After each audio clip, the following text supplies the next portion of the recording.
Let us begin the presentation with the computer department. Have you ever wondered how the apps we use daily internet and cloud technology to build? Let us begin the presentation with the computer department. Have you ever wondered how the apps we use daily, websites we browse, or even smart technologies like AI actually behind all of this? Computer engineering. Today, computer engineering is not just a field, it's a career. Let us begin the presentation with the computer department. Have you ever wondered how the apps we use daily, the websites we browse,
requesting everyone to keep their phones on silent and take their seats.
requesting everyone to keep their phones on silent and take their seats.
Good morning, everyone.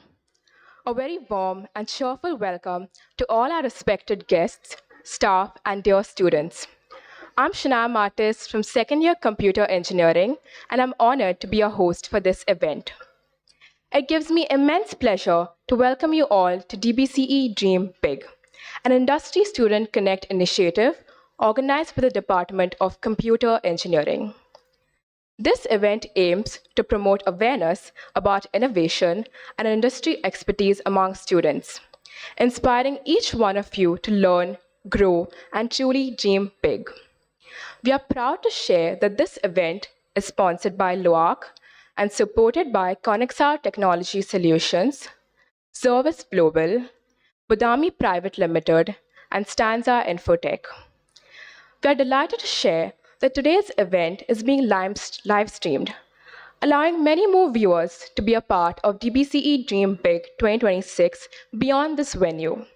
A warm welcome to our online audience as well. The Department of Computer Engineering proudly presents DBCE Dream Big, a platform that bridges the gap between academic learning and real-world industry exposure, bringing professionals and students together for meaningful interaction, inspiration, and guidance. Now, let us take a glimpse into our institution, our department, and the journey of Dream Big through a series of videos.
Explore.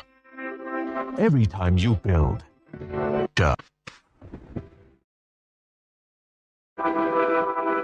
Every time you question. Every time you explore. Every time you build. We stand beside you as you shape the future. We nurture minds that engineer tomorrow's world. We are Don Bosco College of Engineering, Fatorda, Goa. Established in 2011 and managed by the Fatorda Salesian Society, DBCE is part of a global educational network present in over 100 countries. Don Bosco College of Engineering is part of the Salesian family, the Don Bosco institutions, begun by Don Bosco himself on 18 December 1959. By far, it is the fastest growing congregation in the world, with right now present in 133 countries. In India, we are over 500 institutions, 300 schools, over 100 technical schools, 30 colleges, 1 university, and many other institutions. The main principle of Don Bosco was basically to focus on youngsters so that they could be honest citizens and good faith-filled individuals. That is the wonder of the system of Don Bosco, called as a preventive system, based on 3 pillars: reason, religion, and loving kindness. That is what we practice in every Don Bosco institution.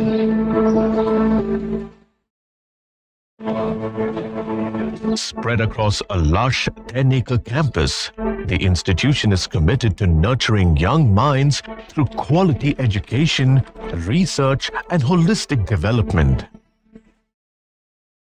Affiliated with Goa University and recognized by AICTE, Don Bosco College of Engineering holds MBA accreditations for multiple programs.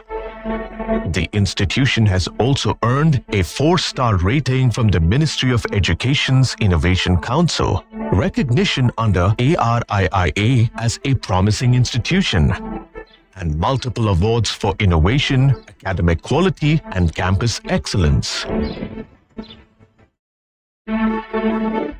DBCE offers undergraduate programs in civil engineering, mechanical engineering, electronics and computer science, and computer engineering. Supported by postgraduate programs and a dedicated PhD research center in civil engineering. The curriculum stays closely connected to what industry actually needs, reinforcing the institution's commitment to advanced learning and research. I came here for strong academics, but what surprised me is how the environment pushes you to grow as a person. Here we don't just learn how to write code or how to pour concrete. We learn how to question, how to think, and how to lead. The degree might take 4 years, but what we become stays with us forever. The campus infrastructure is thoughtfully designed to support hands-on learning at every stage. From advanced laboratories to modern workshops, students learn by working with tools and technologies that reflect real industry practices, supported by strong industry partnerships. What truly stands out here is the infrastructure. We get an opportunity to work with CNC machines, with industry-level equipment, even before we graduate. Working with industry-supported labs like this helps us understand what engineering truly is in the real world. Research and innovation define academic life at DBCE. Faculty and students have secured funded projects from leading organizations such as DRDO, ISRO, and CSIR. With over a dozen patents filed and more than 30 collaborations with industries and academic institutions worldwide, DBCE creates an environment where graduates don't just join the workforce, they're prepared to lead it. Our faculty have received research funding from organizations like DRDO, ISRO, and CSIR. When national research bodies place their trust in your teachers, it speaks volumes about the academic rigor and quality of education we offer at Don Bosco's. With our team of dedicated faculty and our holistic approach to engineering education, we are shaping professionals who think, innovate, and contribute meaningfully to the society. Our goal here at Don Bosco College of Engineering is not just to shape our students into engineers, but into confident problem solvers and future leaders. Through FIRE, our in-house incubator, supported by the Government of India, our students work closely with entrepreneurs and researchers. Having the Secretariat of the Goa State Innovation Council also gives our students access to prototyping labs, to mentorship, and to possibilities in innovation. Campus life at DBCE is vibrant and well-rounded. Professional chapters like IEEE, ACM, and ISTE, along with student clubs in robotics, satellite technology, and entrepreneurship, encourage leadership and teamwork, complemented by national-level exposure to the NPTEL local chapter. The IIT Bombay Remote Center and the ISRO Outreach Center, extending learning beyond the campus.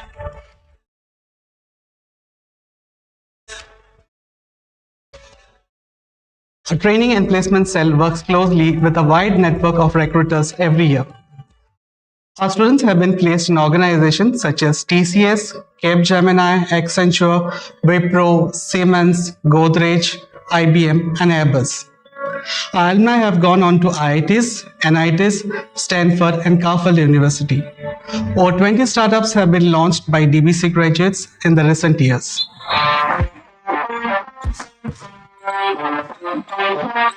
At DBCE, sports is not an afterthought. It's a way of life. The campus offers world-class sporting facilities that rival the best in the region. Some of my best memories are not from the classroom. They're from the ground. The training here feels different because the college truly supports you, whether it's academics or sports. Here I'm not just a student who plays football.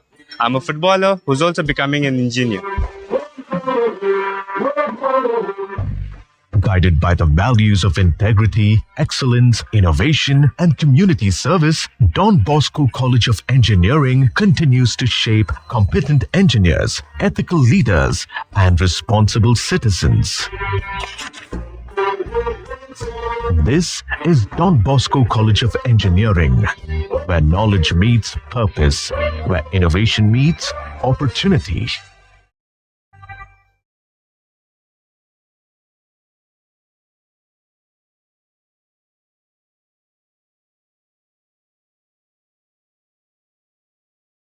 Let us begin the presentation with the computer department. Have you ever wondered how the apps we use daily, the websites we browse, or even smart technologies like AI actually work? Behind all of this is computer engineering. Today, computer engineering is not just a field. It's a career full of opportunities, innovation, and impact. From creating useful applications to solving real-world problems, it allows us to shape the future through technology. Let's explore why choosing a career in computer engineering can be one of the best decisions. Computer engineering is the integration of hardware and software, forming the backbone of modern technology. It is a dynamic field that focuses on areas like programming, system design, networking, and artificial intelligence, transforming how we interact with the digital world.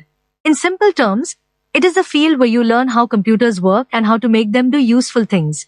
You build software like apps, websites, and games, understand hardware such as chips and devices, and connect systems through networks, the internet, and cloud technologies. Computer engineering offers a wide range of career options. You can work in software development, build websites and mobile apps, analyze data, or even develop intelligent systems using AI. Roles like cloud engineer, cybersecurity analyst, and game developer are highly in demand today. The best part is, you can choose a path based on your interest, whether it is coding, security, design, or data. Technology is evolving very fast, and computer engineers are at the center of this change.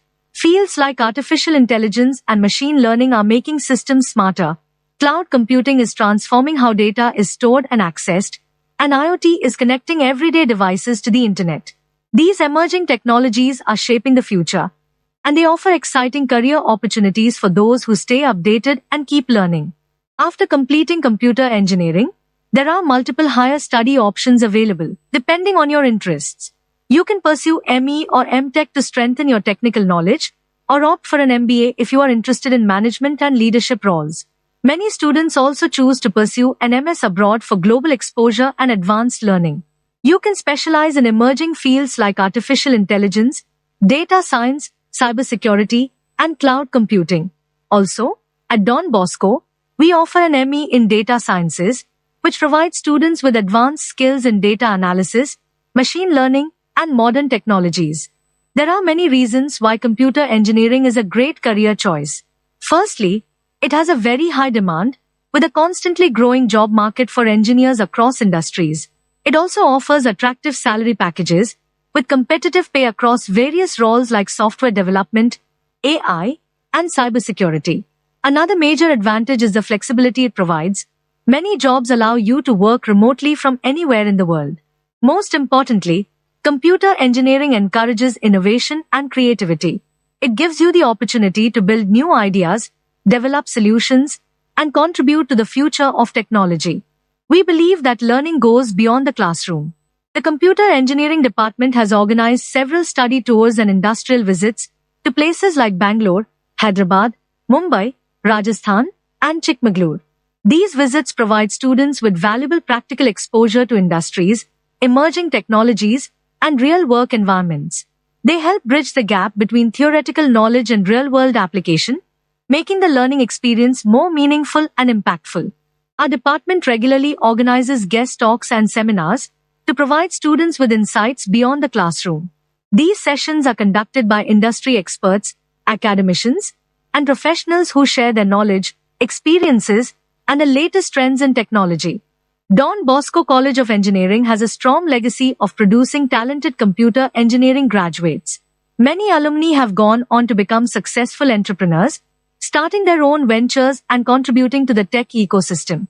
This shows that computer engineering not only prepares you for jobs but also gives you the skills and confidence to build your own ideas into successful businesses. We are proud to witness and celebrate the success stories of our alumni. Many graduates from computer engineering at Don Bosco College of Engineering are working in reputed companies across various domains like software development, data science, cloud computing, and cybersecurity. Their journeys reflect dedication, continuous learning, and the strong foundation built at DBCE. These success stories not only make us proud but also motivate current students to dream bigger and achieve more. Computer engineering is not just about technology, it's about creating the future. Now, let's move on to mechanics.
We hope those videos gave you a glimpse into our institution.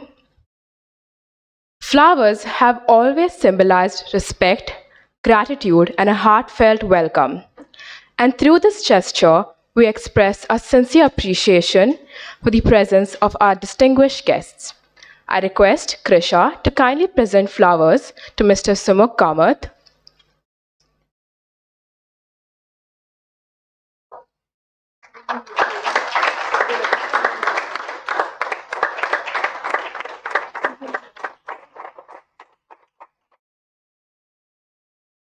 Miss Asha Arondekar.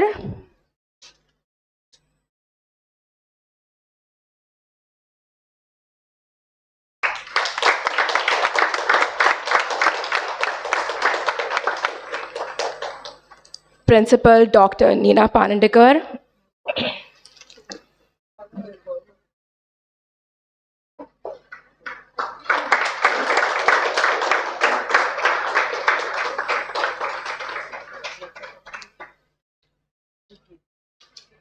Registrar Dr. Kalanayak,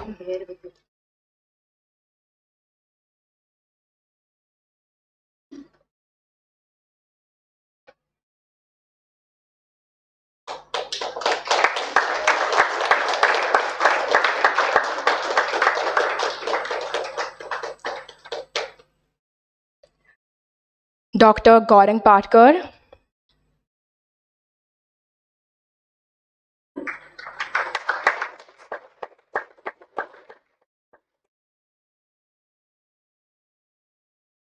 DreamBig Coordinator Professor Chanvi Sheth Tilve,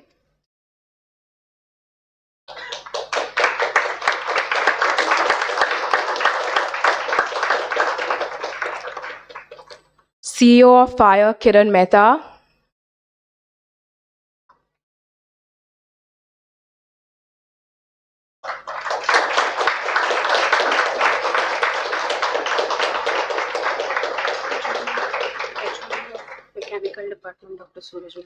HOD of Mechanical Department Dr. Suraj Marathe,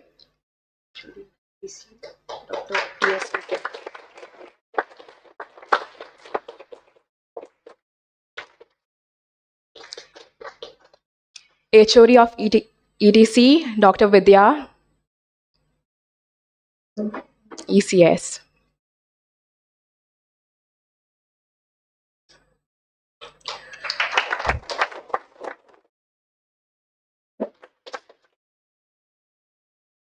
Thank you, Chelsea.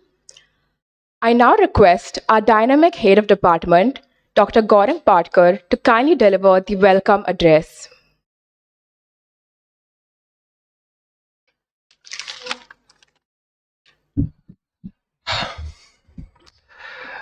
The best part of today's function was the glimpses of DBCE DreamBig 2025, and I really thank the students who have done it, especially the uplifting music, am I right? Because in the morning you require this type of music and the glimpses also.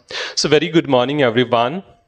Respected Sumukh Kamat, Asha Arondekar, and of course Ankur Kankonkar, who will join us afterwards. Respected Principal Dr. Neena Panandikar, respected Registrar, all HODs, CEO of Fire, Kiran Mehta and the team.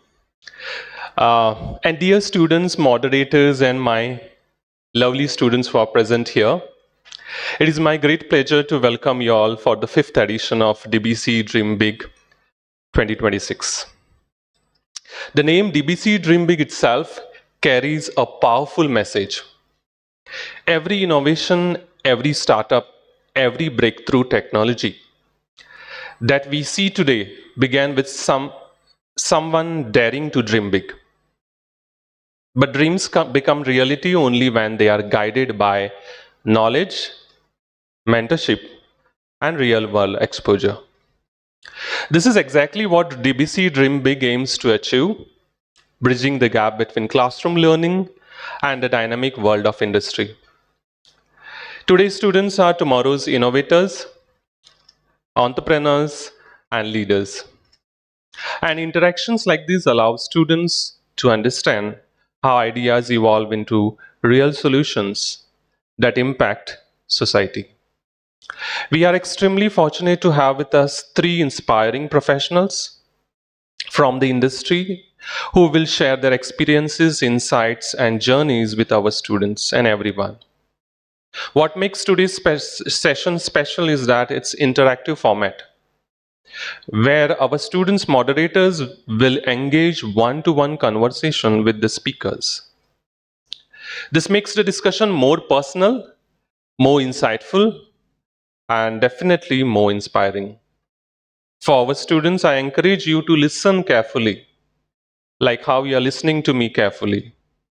Think boldly and absorb the wisdom shared by our speakers today. Sometimes a single idea, a single story, or a single piece of advice can completely transform the direction of your career. Once again, on behalf of the department, I extend a very warm welcome to our distinguished speakers who are present here today, and thank them for being part of this initiative and inspiring our students. Let us make this session engaging, more insightful, and truly meaningful. Thank you, and once again, I welcome to DBCE DreamBig 2026. Big round of applause to everyone.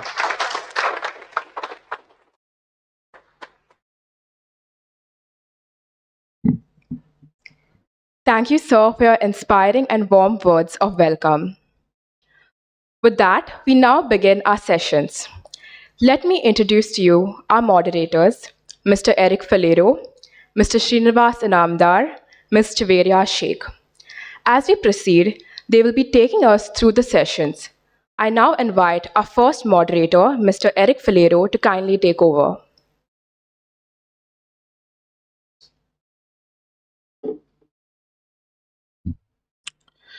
They say engineers can solve almost anything, except maybe deciding what to eat for dinner.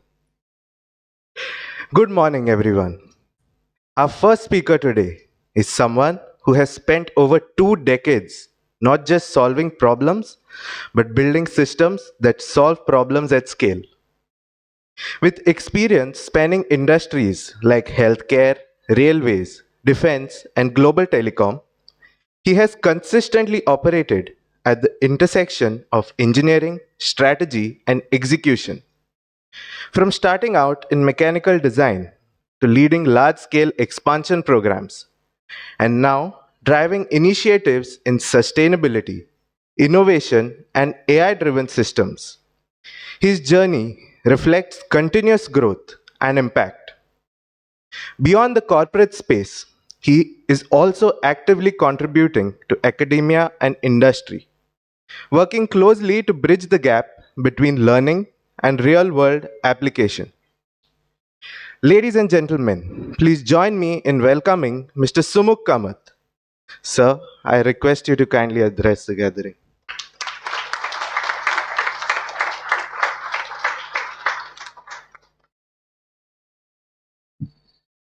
So, good morning, all. And it's a pleasure to be here. I think I've come here after a bit of a gap, but I still remember the hall and the people here. So, thank you very much for having me. I see you have started with a very professional way of, with all the glimpses, and it's really good to see that from a college, because this is corporate level stuff. So I really congratulate every one of you who have done this videos, and a lot of efforts goes in this, because I know it. I have done it so many years, and I really appreciate the things you're doing. And it's something that also is important for you to be in the industry, to be going into a professional life, and that's what it's all about, right? So I'm really glad to be here. Thank you, Dr. Nina ma'am and Dr. Gaurang for having me. I think we have the CEO of FIRE also. So thank you for this opportunity to present some few slides. I did because okay. So I did a few slides. They told me you'll get 10 minutes. So I didn't want to speak much about myself, but I wanted to speak a little bit of what things are important. Okay. So I think you know me. Currently, I'm working as a consultant, more into design, innovation thinking, building an innovation platform for organizations, slowly moving into institutions also. So that is work in progress. So not talking much about it. But I was also in Comscope for 4 years, working on expansion projects. I was also in Kineco, heading the engineering design, where I worked a lot with railways and defense, which was a big experience for me. And for more than a decade, I was with Siemens Healthcare, wherein my specialization is product design. And I used to design a lot of X-ray products. So that's my overall portfolio. Okay. So I think what is important is that when they say you are a student, right? So you have been a student right from your school to your higher college and your higher secondary and now the college, but you're still a student. You still thrive in the same ecosystem that you have been, going, and you've got used to that. What happens mostly with individuals is when they go into a career, that's something completely different. And that's why for many years, we and a lot guys like us, have been going into colleges, we are going into meeting students, we are going meeting startups, because we always tell them about our story, the journey everyone has gone through for the last 2 decades. I passed out from GEC in 2002, and it's been long. When I think about it, it's been long for me. And the whole journey has taught me a lot of things. So I just wanted to put 2 slides to you about what is important for you as students and what you need to do, because everyone asks, how do I, become a professional? How I go into industry? What things do I need to do? Okay, so these are a few things maybe you can grasp and you can also practice, because you need preparation. You cannot just be a professional in a day. You need that preparation, and that's what is important, and that's what we also look at. Okay, so I always say, today you are in an engineering college, computer department, right? Always see that the decision you have taken, be responsible for it. If you can do that as a start, you have already solved 50% of your problem of going into an industry, because you've become responsible. There are, I think, people in the dark also, I cannot see, but I just want to ask you, how many are you still dependent on your parents? Can you raise your hands quickly? Still depending on parents, right? Nothing to be ashamed of. Even I am still depending on my parent. Yes. So this is something also you will realize, that when you grow up, you have to take care of your parents. You have to take care of your kids. And that is something that is going to change you as a person. And that is the change everyone has to go through. So being responsible, being accountable early gives you that platform of trying to take responsibilities where you're working, where you're living, and that is important. So I always say, take responsibility. You are a computer engineer, take that responsibility, because this decision you have taken today will form your career for 20 years. Some may go elsewhere, but your base is computer engineering. Remember that. Okay. So you're not just come here to spend 4 years in the college. You come here to see that you become the individual you are. I want you to stand here 20 years later and speak your journey. And that is what's good about this college. This is your starting point of a career. Okay, so remember that. So when I talk about simple things, okay, for me, habits is very important. Habits is something that you build. Good habits, the more good habits you build, you will become a different person. Okay, so I always encourage students to cultivate good habits. I'll show you a bit of good habits that are needed, are very much needed. Maybe you have more habits that you can cultivate. Okay, second thing is, whenever you come to an event like this, or your classroom, your teachers, professors are telling you something, okay, always come to learn something new. Because if you have that mindset of learning new every day, that builds up. And just imagine how much you learn in 20 years. It's crazy. So never stop that learning in you. You have to keep on learning, keep on growing, keep on connecting to people, keep on sharing your knowledge, which is important. Okay, so these are something very important. And the third thing is, when you teach, when you learn something, okay, you always learn to intent of teaching and sharing, because when you do that, the learnings becomes very relevant to you. Okay, these three things for me have been very important: habit building, discipline in life, learning each day. Okay, and whatever you learn, you share. Okay, very simple things, basic things, but after so many years, everything's become very simple. in life, and that's what I love about. How many of you have seen Three Idiots? Can you raise your hands? Three Idiots. Still a few there. So watch the movie today, okay? Because that's a life lesson by itself. Okay, I don't need to tell you all these things. It's already a part of the movie, maybe, right? Okay, so habits, learn and share. Okay. So what companies look for, or what a professional career looks like? For me, be proactive. First thing to be proactive is something you do without asking.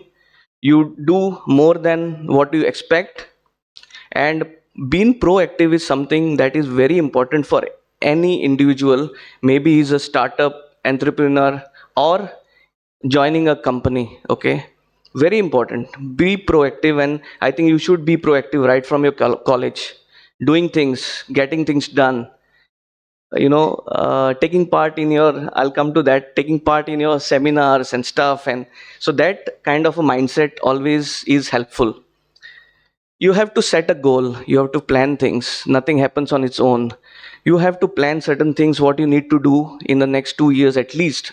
We always say work for 5 years, but I think 2 years is sufficient for students, because this gives you a direction. It takes you close to where you want to be. Maybe it's not a perfect plan, but you should have a plan. I always tell all my students I interact with, please have a plan, show me your plan, show me what you want to do. Because if you don't have that vision, you're not going anywhere, because then you're asking people what to do. And many people have their own priorities which they tell you, and that becomes your priority, which is not to be. Okay, so always plan, have a goal set, be transparent, honest, very important. You have to be very transparent in industries. That takes you places. Okay, honesty is important. For me, it is. Be a team player. Again, an important thing that you should learn from your college only. As you do these events, you see how teamwork gets you. It shows you impossible tasks that you can complete. You can know the strengths of your teammates. So a lot of things you do. Team building, I think you know a lot about that. I think I've seen already things happening. Think differently on solutions is something very much needed. You have to innovate. You have to come with different ideas, and then only you can capture the markets. A big thing, but you can easily do that. Okay, so being creative, think differently is something that you really need to do.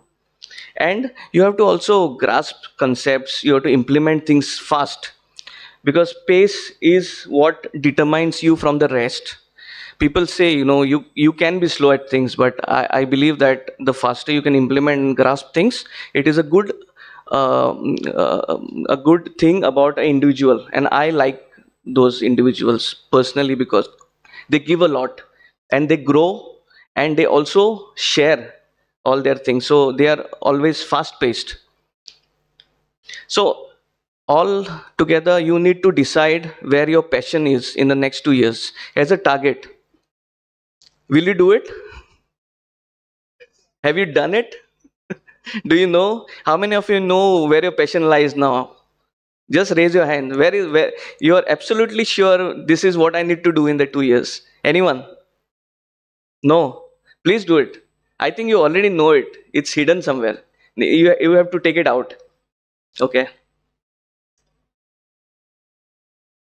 So when I said hobbies, you have different hobbies, you have different things that people tell you. I believe doing simple things help. How many of you read books? Very few, very few. Everywhere I go, books, they don't read. Please read books. Read anything. A bestseller, take a bestseller, read it. Okay, and in a month, not even a week, in a month you can read. But reading is essential. It's something which is lost. I see in every session, you don't read books. You have Kindle. You use an app to read books, right? But please do. It is something that is very important. And you will see that after many years of you in the career, this also gives you a break. So these are things that you should do, because it kind of gives you that break also in life, because you're always working.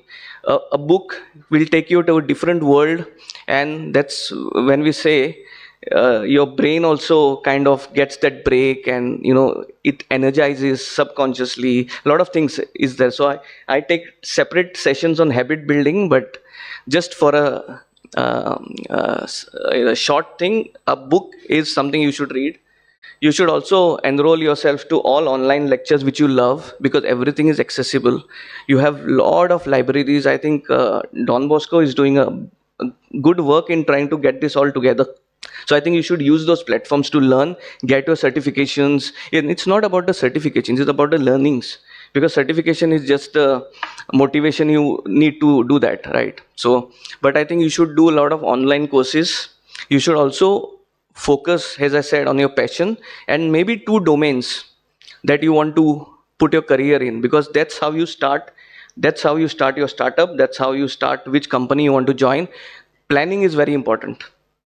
Always have hobbies like photography, a sport, or music. Never leave that hobby, because that hobby will take you to different places also in your career, and also give you that break. It's needed. You should have a sports hobby, you should have a music instrument playing hobby, and never leave that for your life. It's more important than work, I would say. For me, it has been life changing. Okay, so have hobby, attend all seminars, do all projects, everything that you do in the college.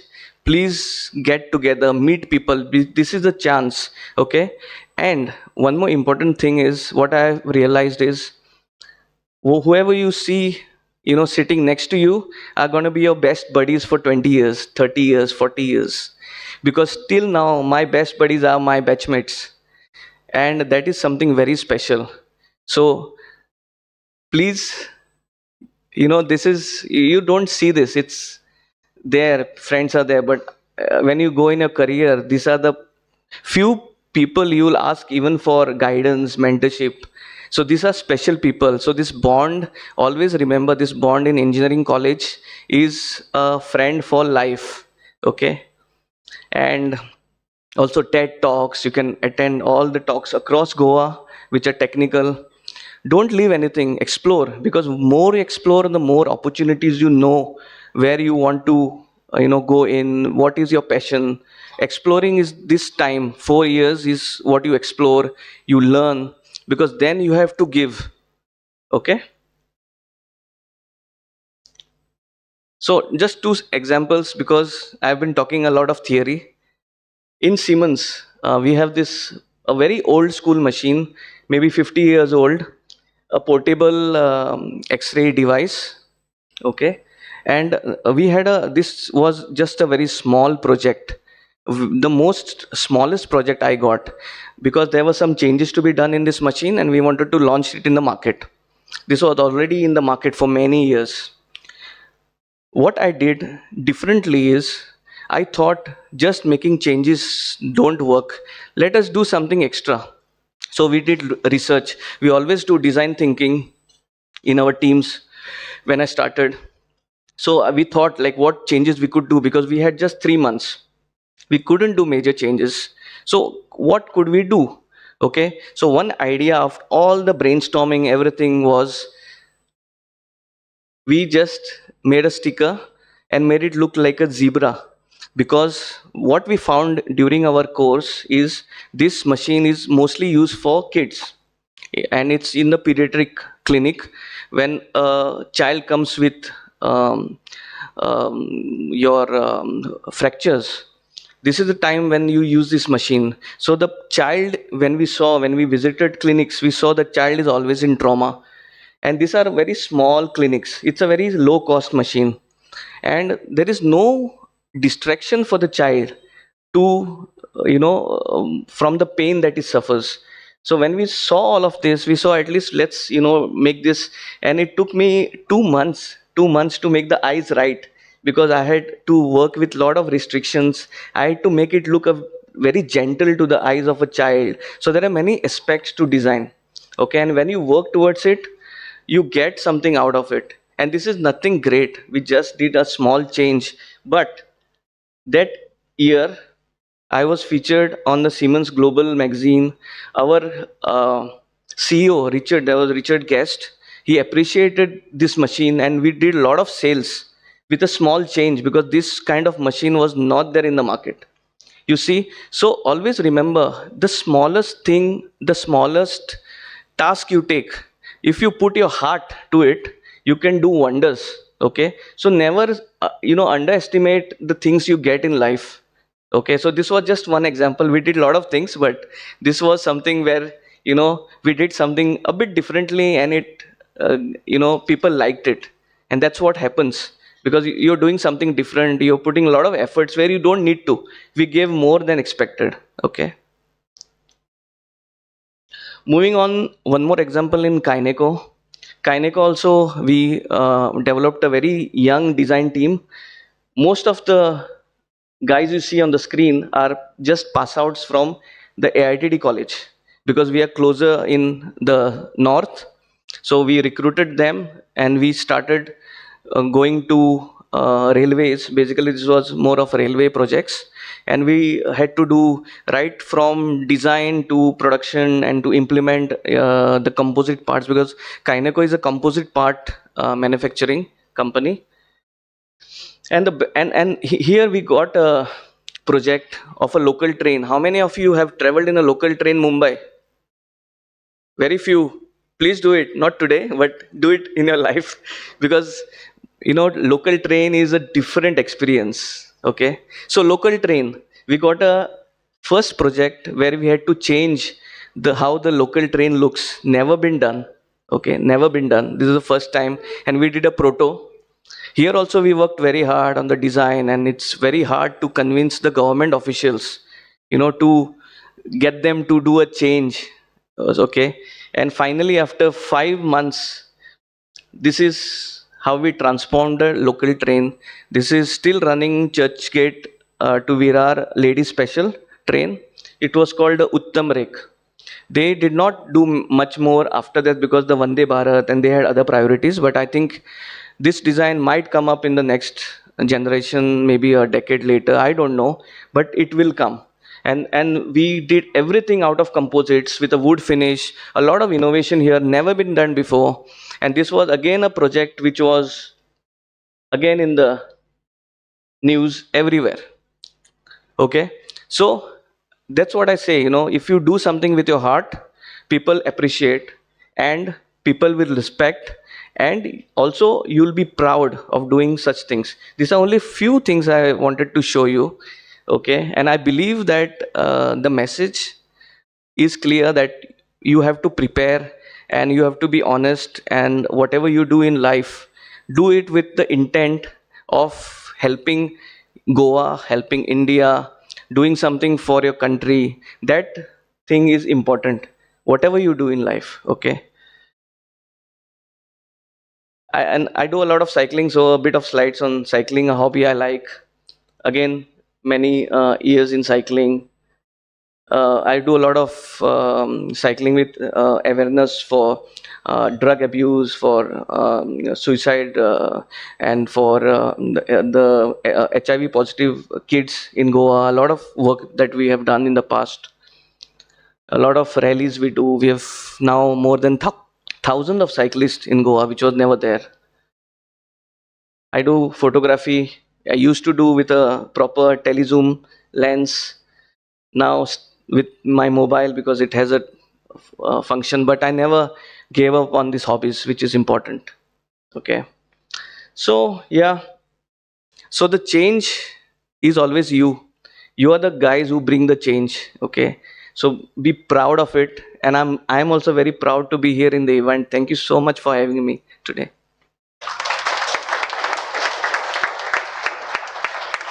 So we go on the stage. Thank you so much, Mr. Sumukh, for that insightful address. That set a great tone for the rest of the session. To take this conversation further and dive a little deeper into your journey, experiences, and perspectives, I would now like to invite you to join me on the stage for an interactive discussions.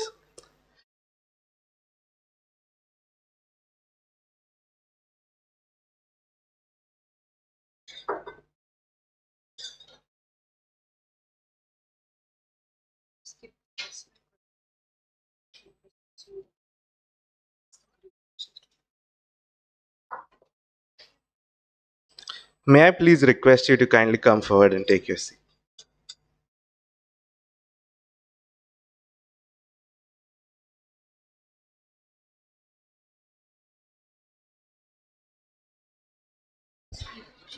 Check. So, sir, we'll keep this more of a conversation and less of an interview. So, That's better. you'll be also more comfortable, and it will be a lot more fun for the audience. Yes, Okay. that's okay. So, to begin with, it is believed the choices we make early on quietly shape the rest of our lives. Taking you back a bit, was there any moment in your early days where you felt, okay, this is something I really enjoy, and that somewhere shaped the way you solve problems today? I think I've answered this question before. That's why I like can answer this again quickly. Because in my life, after I did my mechanical, I worked with Unilever company in maintenance for a year, and after that, I did not know what to do. I absolutely did not know what to do, where to go, and one of my batchmates, again, that's why I say batchmates are important in your life. So he was going to IDC Powai, which is Industrial Design Center in IIT Powai, to answer an exam for the product design.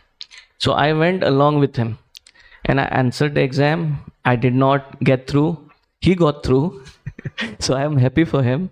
But that moment, I did not want to come back to Goa. I just wanted to see what it is.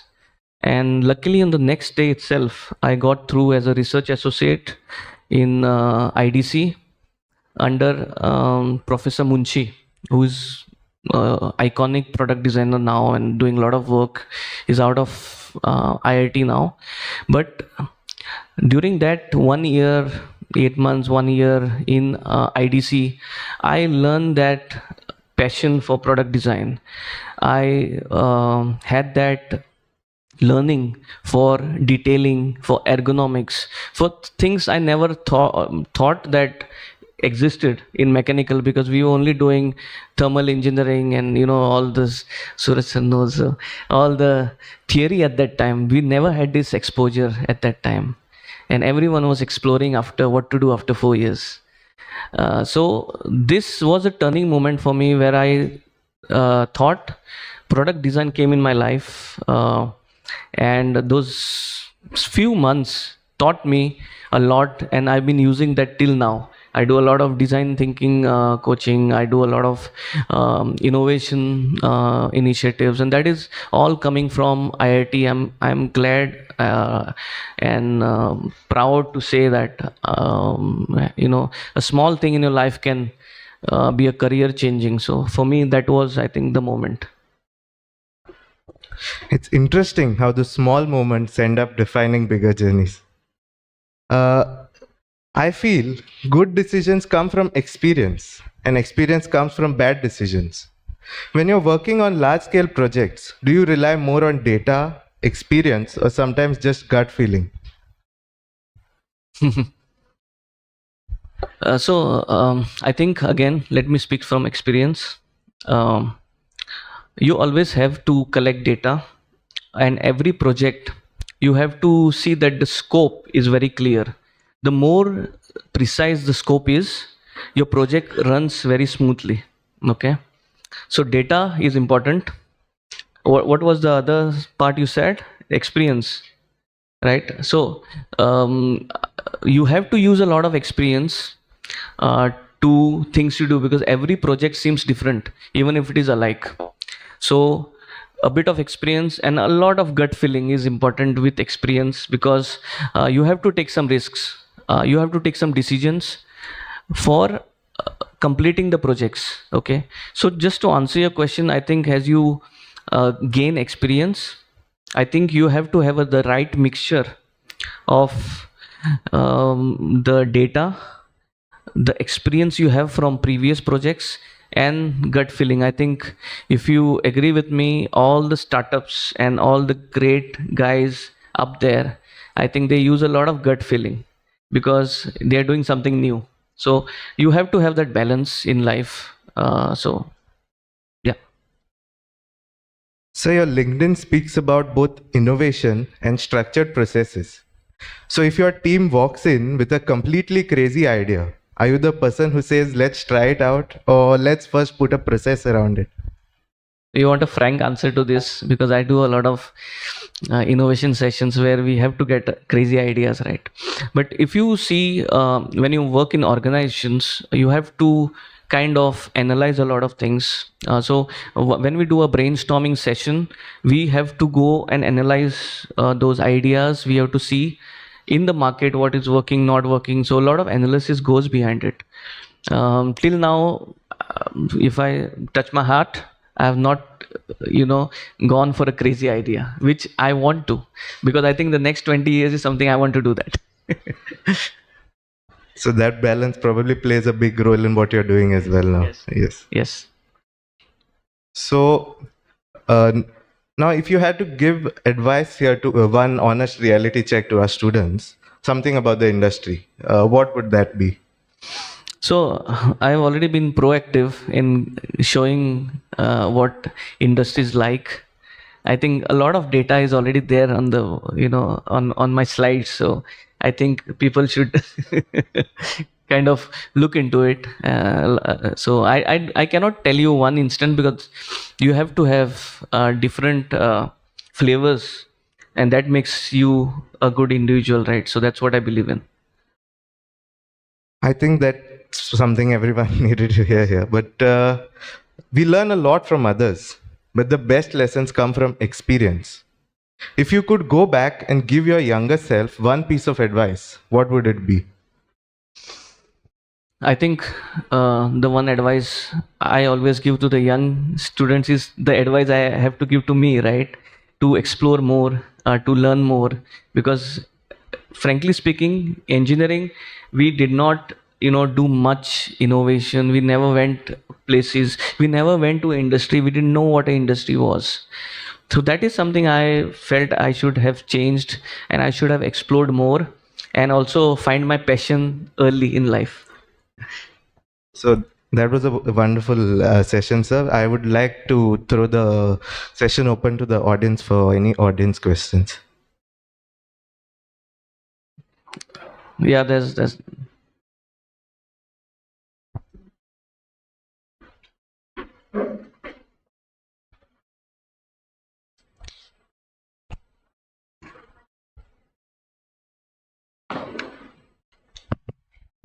Good morning, sir. Good morning. Sir, my name is Anushka, and I'm from the final year of computer engineering. So my question was, I actually saw your LinkedIn post where you spoke about Samay Raina's show and how you tackled the fact that how a small change can completely change the trajectory, especially with the added media pressure, public perception, and all of that. So my question is, how do you, with the kind of experience that you have built the kind of mental resilience required to... But I think I've understood your question. Okay. So actually, I also wanted to ask the audience, how many of you have seen the Samay Raina I'm Alive podcast? How many of you? Right? So I think it's evident that the more high you go, the more deep you will have in your life. And for me, it was something which touched my heart also. And the kind of low that people go through, even I go through a lot of low. It is not that everything is pretty and sunny, but I think the only thing that you should believe is this is just the phase. I think Bhushan in that said something, right? Ye aayega, ye jayega, ye pal jayega, something. So it is just a phase. It will pass. The darkest time in your life will just pass. You just need to be strong and believe that I can do it again. That's the only mindset you should have. Nothing is, impossible. The more you cry about it, it's not going to help because you're not controlling things. The only thing you can do is just wait have patience, and rise up in life. Okay, that's all we do. Okay, I hope it answers your question. Thank you, sir. Yeah, that's what Samay also is doing now, sir.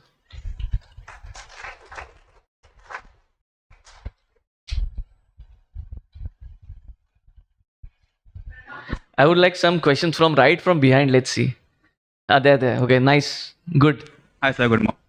My name is Pranav Kedekar, and I'm a student. So my question is, when leading a large team, how would you deal in a situation if there's a strong disagreement among the team, and also the decision needs to be made very quickly? So I think every decision there is a conflict. There is no decision which goes through. So I'm used to it. And that is also something that you need to learn and also respect why people are not agreeing to your decision, right? And it's not that you're always right. So I always listen to people. I also listen why they are not agreeing to the idea, and I try to convince them why my idea is good. Egos aside, when egos come into the picture, then there are more conflicts. So I don't know, my nature is also like that. So but every time there is a conflict, so you have to manage around conflicts. You have to kind of see that ultimately the work gets done. And that's why I believe it's important that in your events also you work together as a team, because then you will know how to resolve conflicts. That's again coming from experience. You cannot resolve, or you be a good leader without that experience of actually resolving things. And that happens in everywhere, because for me, when I was working with Kyneco, I had to deal with government officials, and they are the most difficult to convince. And that is something I learned, how I can always push my idea, how I can. That's why we made the local train. Never been done before. 3 times it has been rejected. And that is what people bring to the table. And that is a kind of art you have to learn, maybe through conflict management as a training, but a lot of experience and how to deal with people. Thank you, sir. We can take one more question from the audience, if in case anybody.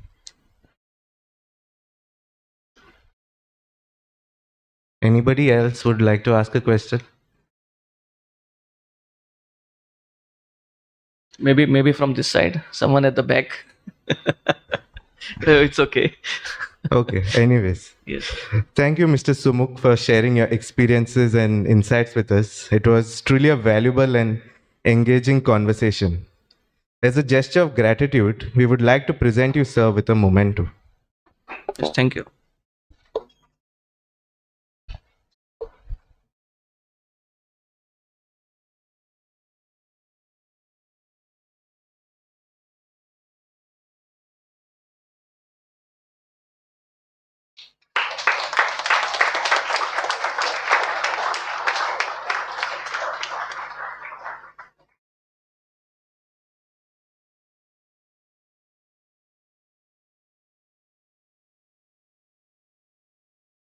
Without further ado, I would now like to hand over the session to our next moderator, Ms. Juveria Sheikh.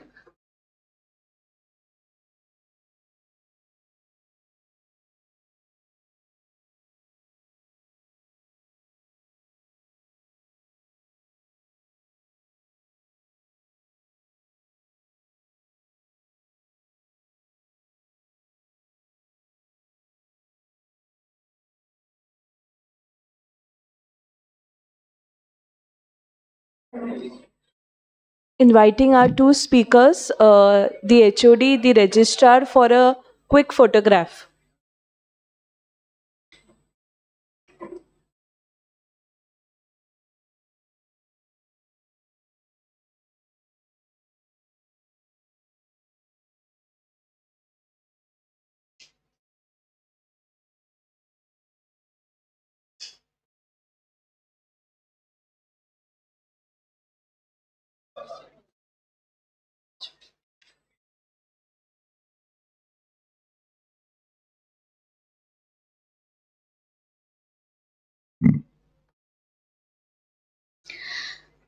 Good morning, everyone. I'm Juwaria Sheikh, and I'll be your moderator for this session. So today we have with us a well-known entrepreneur from Goa, Ms. Asha Arondekar, who is very well known for her journey from pharmaceuticals to wellness and social entrepreneurship. She completed her master's in clinical biochemistry with a gold medal. At the age of 19, she started her first business venture, which later expanded into pharma manufacturing and exports. She later transformed into wellness, bringing VLCC to Goa, and founded the Sattva Spa and Saloon. Her social entrepreneurship venture, Global to Local, a supermarket in Panjim, was founded in 2020 that supports over 100 of rural women and self-help groups, helping them achieve financial independence. So I want you all to welcome Ms. Asha Arondekar with a huge round of applause.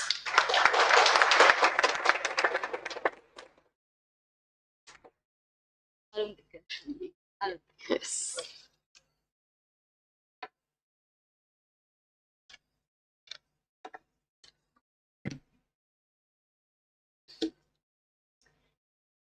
Good morning to all of you. And if some of you can shift in the front, I think it would be nice. Okay. So, thank you so much for having me here this morning. I mean, it's such an honor and pleasure, and I always love when I'm with students. It's such a nice energy to be with all of you here.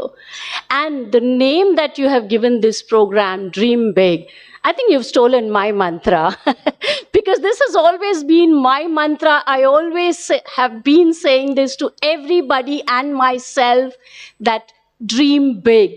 Dream with your eyes open, because dreams do come true. Of course, there is only one, replacement to hard work, and that's smart work. So you got to do that all the time. Today, all of you here are engineering students. I'm not from an engineering background. I come from a science background, but still I'm a part of STEM. And let me tell you one thing, when I talk about STEM, today our government, our finance minister in her recent budget has announced very big, amount of support if you are all going for higher studies in STEM, especially to the women, to the girls out here. So use this funds, what you get from the government, go for your higher studies, your masters, your PhDs, go ahead and do that, use it. Because all of you, your degree gives you knowledge. But when you step out there, what the world looks at, what the industry looks at, is how you apply that knowledge, how you adapt to that, And as students, you all are always solving well-defined problems, but out there, it's it's unclear, it's tough. At times, it's even messy because there are no perfect solutions. There are only better solutions. So see that you train your mindset, you have a great attitude.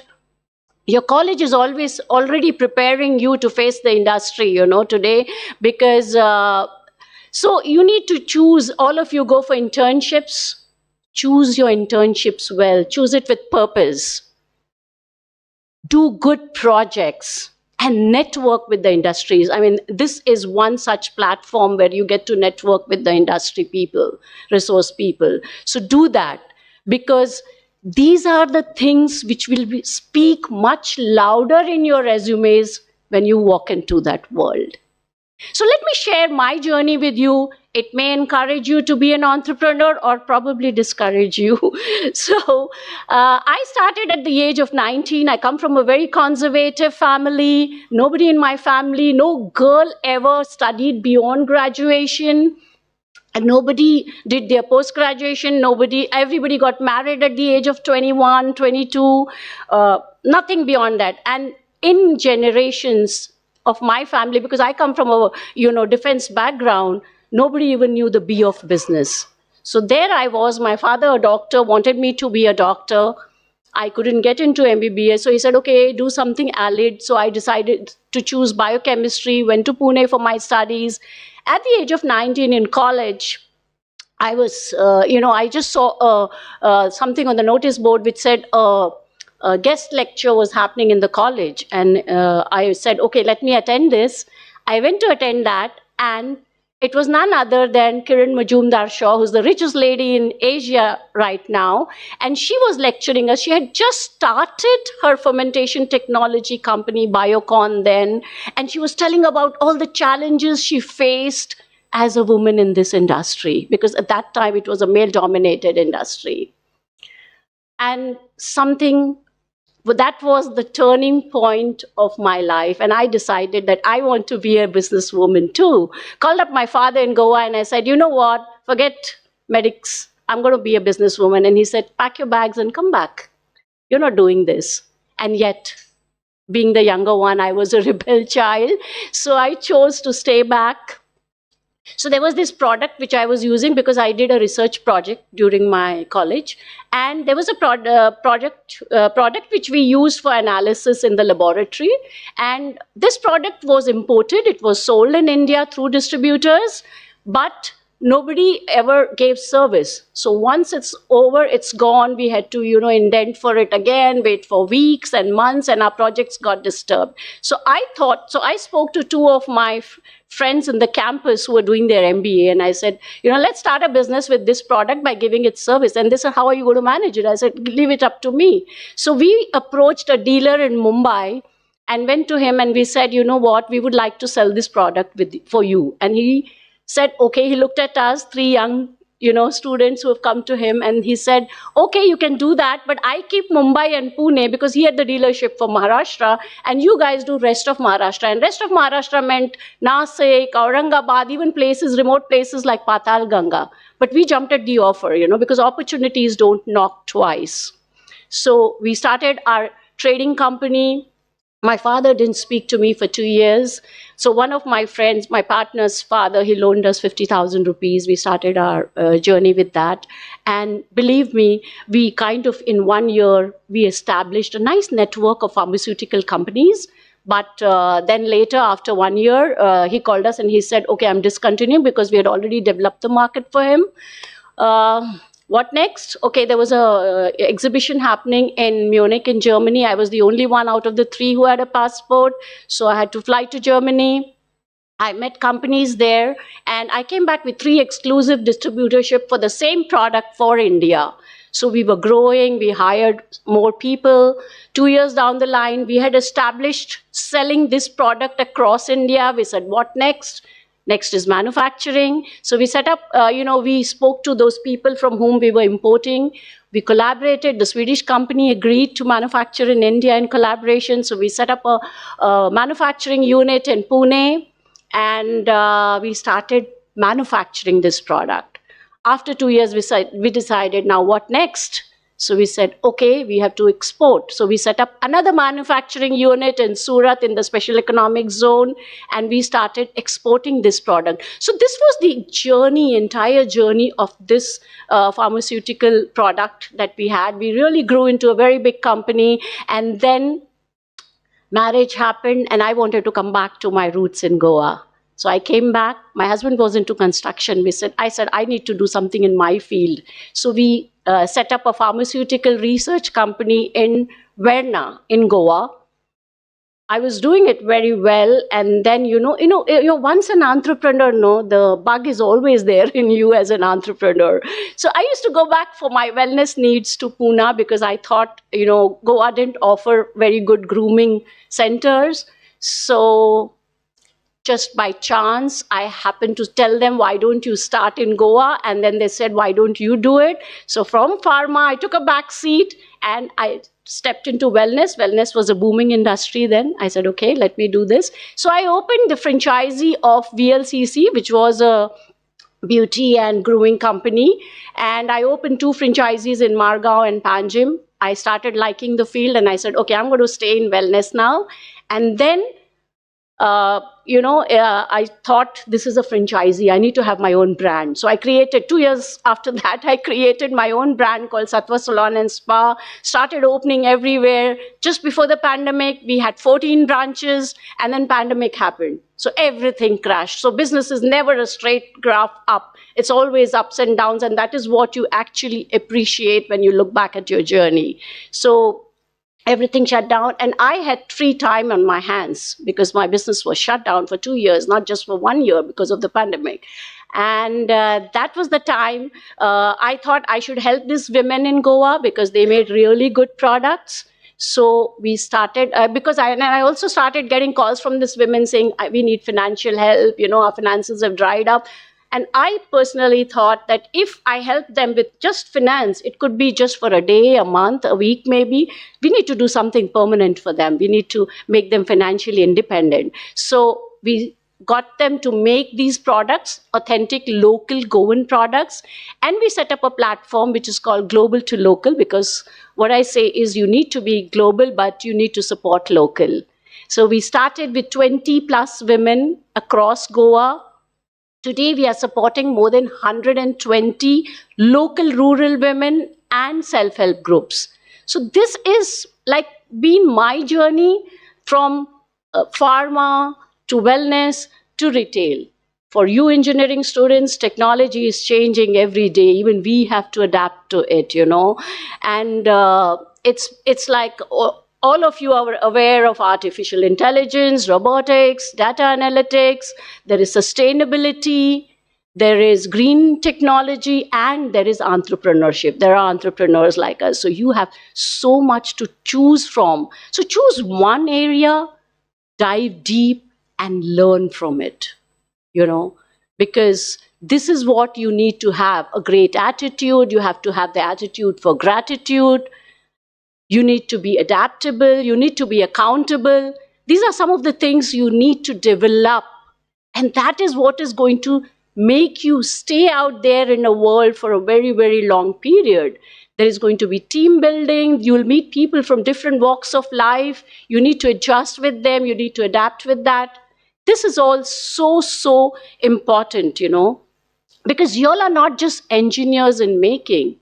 Y'all are creators. And y'all are the future change makers. So you need to be strong. You need to build, and not just build alone. You need to take people with you and soar. And that is what matters. So if you're choosing entrepreneurship, see that you choose purpose along with your venture. That is so important to create an impact in the world you're living in. So that's all from me. I wouldn't take time because we are running short of time. Thank you very much once again for having me here. And let me tell you, don't wait to start. There is no perfect time. You are never ready. Just jump into it, and it will be the perfect time, and you will become ready. Thank you so much once again.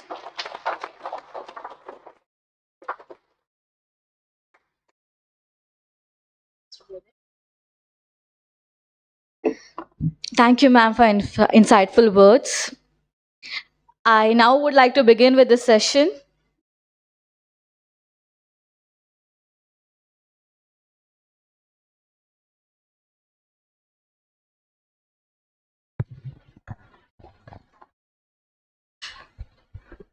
Hello, ma'am. I hope you're doing great. Very, very well, and very happy being here. It's an honor for me to be your moderator for today's event. Thank you. Thank you so much. So, ma'am, at the age of 19, where most of us are actually deciding what to eat and where to go, you started with your own business.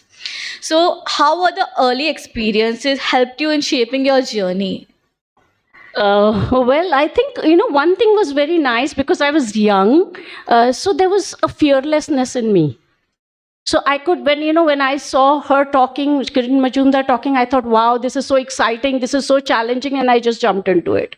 So that was one thing. But I did face challenges because I looked so young and I was very young. So for people, and especially in a technical field, for people to believe in me, that took time. But once they understood that the gray matter was there, deep embedded, it was easier then. So yes, when I look back, absolutely, it's a beautiful journey. That's actually a powerful start, and it really shows your confidence. Thank you. So, ma'am, you said that you started your own business brand that is global to local. So, what were the challenges you faced, while establishing it? Like,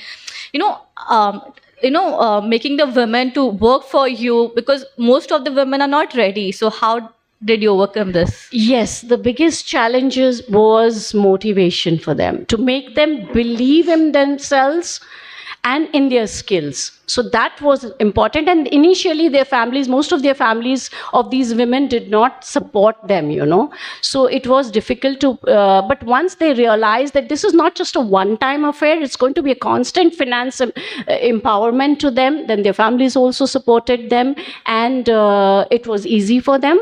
And the second challenge we faced was logistics and, establishing a supply chain throughout the, interiors of Goa. But yes, we managed to, go through that as well. Thank you. It's inspiring to see, ma'am, how you turned your challenges into opportunities. Yeah, that's very important, because that's what we need to think. Like I said, opportunities don't, knock your door twice. So when it comes, jump at it. Ma'am, you have received many awards till date. So how do these recognitions mean to you? Well, they make you happy, but I personally feel that they also come with an added responsibility, a responsibility to do more, to focus more. It's so important, because it's like a mission that you take forward. Personally, I would not like to be an influencer or to be under the spotlight, but instead empower others and light 1,000 lamps, perhaps. It's truly a very good thing to hear from you. It shows how grounded and purpose-driven you are. So, ma'am, you manage so many things together. So how do you remove time for yourself, your family? Yeah, I do play multiple roles, but you know what? People talk about balancing roles, but when you try to balance something, it lands up being imbalanced. So instead, if you prioritize your work, I personally integrate all my responsibilities, and then I prioritize them, And it is so important. If the key word here is delegation. If you know to delegate, it's very easy to do everything you want to do in life. I guess, ma'am, we all need to learn from you how to manage that. So, ma'am, any hobbies you have? What do you do in free time? I'm very passionate about traveling. I think I've already crossed 50 countries. I hope to do 100. And I love reading. Yes, and I also play sport. I play table tennis, and we play it very often. Yes. Thank you. So, since you told you're in table tennis, you played in nationals or state level? No. This is something which I learned later in life.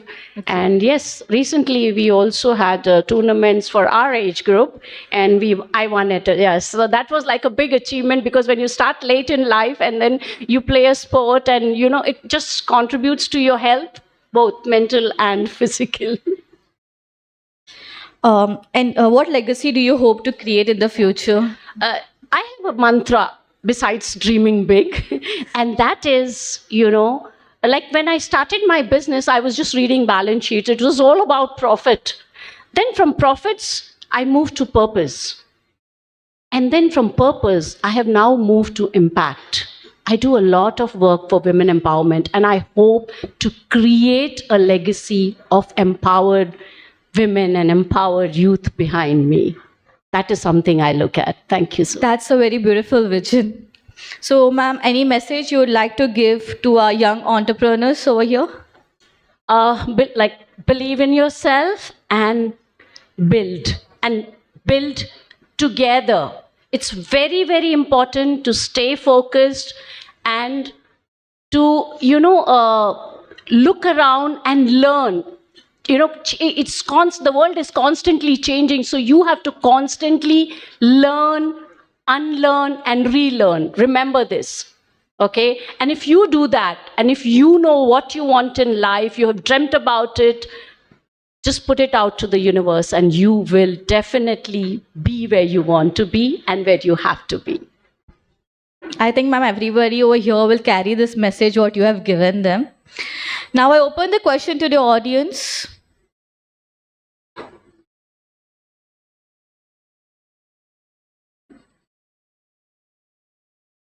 I think they understood everything what I said. Anybody in the audience?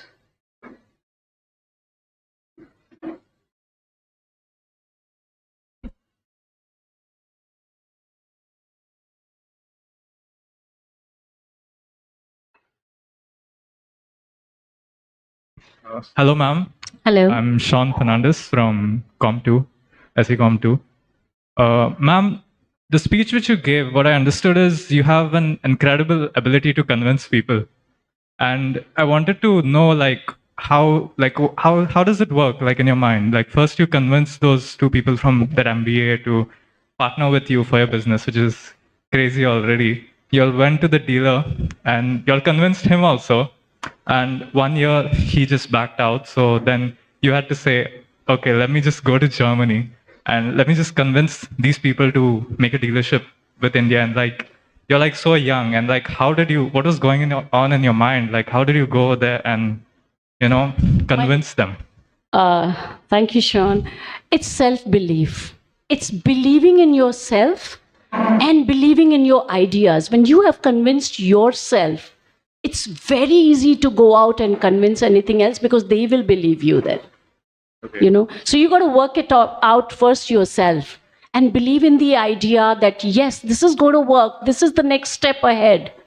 And when you believe and you're convinced yourself, you can convince others very easily and they will believe in you. Okay. So it's not giving up in yourself, but trying to convince them. Never give up. Never give up. That giving up is the easiest thing in life. Okay. Everybody runs away from problems and challenges. But standing there, facing it, and overcoming it gives you a bigger joy. So when you look back, your journey may be full of ups and downs, but it's a beautiful journey and you feel very proud of yourself. Okay? So always feel proud of yourself. Yeah, thank you, ma'am. Thank you.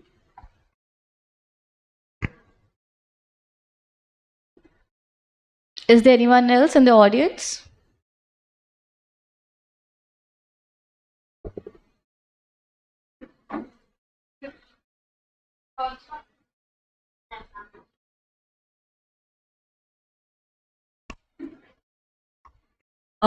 Ma'am, a very special question. Since the tagline is global to local, in the next few years, how will you like to redefine this tagline, global to local? Or what are you looking after a few years? How this will change about? Definitely, this is a startup, but scale up is on my mind. So today, these women are not able to scale up because they are doing things from their homes.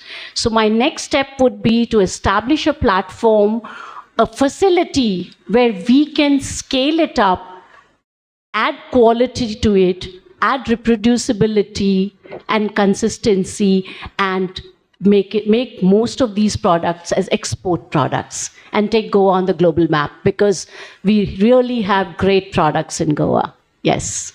Ma'am, could you share some few insights? When you were sharing the journey, you spoke about the VLC product which is there. Could you share more details about it? We will really like to hear what is actually going up in the Verna company, as you said. In VLCC, it was all about, weight loss, because that is something everybody looks at nowadays, being fit, being healthy, looking good, feeling good. So that is very important. And coming to the Verna company, we were a research company. So we were helping out the pharmaceutical companies to, do their research products in all the drugs. So we were in the preclinical trial stages. So we help them, decide whether this drug is ready to go out in the market. So they outsource the research projects to us, and that is what we were doing in these companies. But yes, for all of you, if you can practice some kind of spiritual technique, It's very, very important. It could be yoga, anything to do with, so that like I personally practice spiritual techniques, and I always have my hand, heart, and my head aligned. So it makes you, it gives you a clarity, it makes you focus more, and, it helps you in your life so much to just relax. Yes. Ma'am, I have one question. It's nice to hear your story, and especially you are now into global to local. My question is, how you define success, and at what point did you consider global to local successful? Success for me is not individual. I realized that it was a successful venture when the mission was supporting these 100+ women to be financially independent and empowered, because it was not just about them, it was about their families, about their communities later. So that was the time. So for me, it's a joint effort. Success is not individual. It is when you have a purpose in life and you are trying to create the impact you want to create. You create that. And global to local, like I said, the number of women that have been increasing from 20 to now 120+ is, I think, very successful. And the fact that we are now an online platform and we cater to the entire nation and every part of the nation. So I think, yes, that's very successful. It's partial mission accomplished. Thank you. Thank you so much. And wish you all the best for global to local. And do you have any outlet in Panjim? Or Yes, we have a physical outlet. It's a small store. It's a boutique store. So where I can personally come and definitely. Thank you so much. Thanks for time. Yes. We sincerely thank you, ma'am, for such an engaging and inspiring session. Your journey has been given a valuable insight into entrepreneurship and social impact. As a token of appreciation, we would like to present a memento. Thank you for having me here.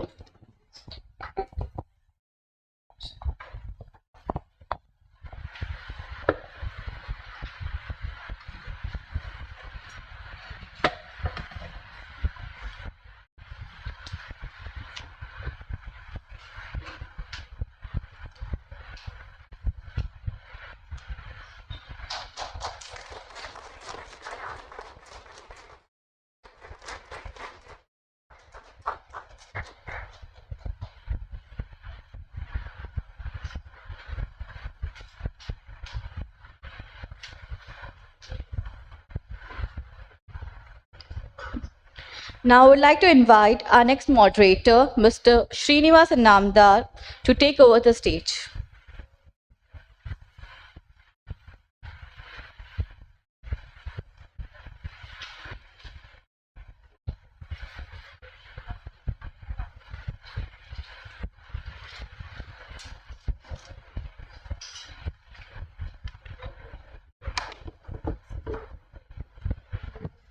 Check. Some people follow paths, some create them, and a very few redefine them for everyone else. Our next speaker is someone who has done exactly the same. Good morning, everyone. My name is Srinivas Inamdar, and I'll be your host for this session. It gives me immense pleasure to introduce our next eminent speaker. He's not just an entrepreneur, but a technologist with a purpose. As the founder of IncluSeer, he's working at the intersection of innovation and inclusion, building solutions that are shaping a more accessible digital world. But what truly sets him apart is not just what he has built, it's the mindset with which he has built it. Turning challenges into strength and vision into impact, he represents what it truly means to dream big and act on it. Today, we are not just welcoming a speaker, we are welcoming a perspective. Ladies and gentlemen, please join me in welcoming our next speaker on the stage of DreamBig 2026, Mr. Ankur Kankonkar. Okay.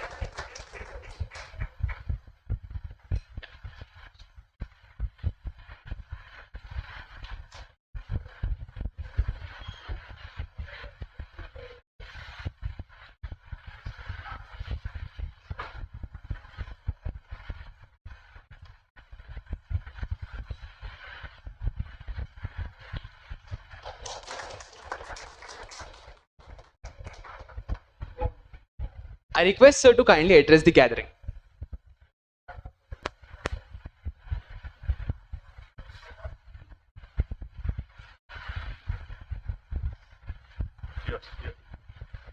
Lectern? Podium, yeah? No. Hello? Yeah, I think this is good. Am I audible, everyone? Right at the back? Yes. Sure, okay. Let's go. Let's see how many of you are actually awake, how many of you have drifted off. This is what I do everywhere I go before I speak. I do like a loud greeting. I think it's still good morning, right? I mean, it's not past 12, is it? Still good morning. So I'll do a good morning. I want to hear a good morning back. If I feel it's pathetic, I'm not going to continue. Yeah? Okay, so let's go. Good morning, Don Bosco. I think that was a little, low. Let's try once again. See, this noise has to reach Chogle College, maybe the entire of Margao city. Yeah? Let's wake up a few, sleeping souls. Let's try again. Good morning, Don Bosco. Thank you so much. That was much better, right? See, look, I don't have display, so I have to rely on sound. Yeah?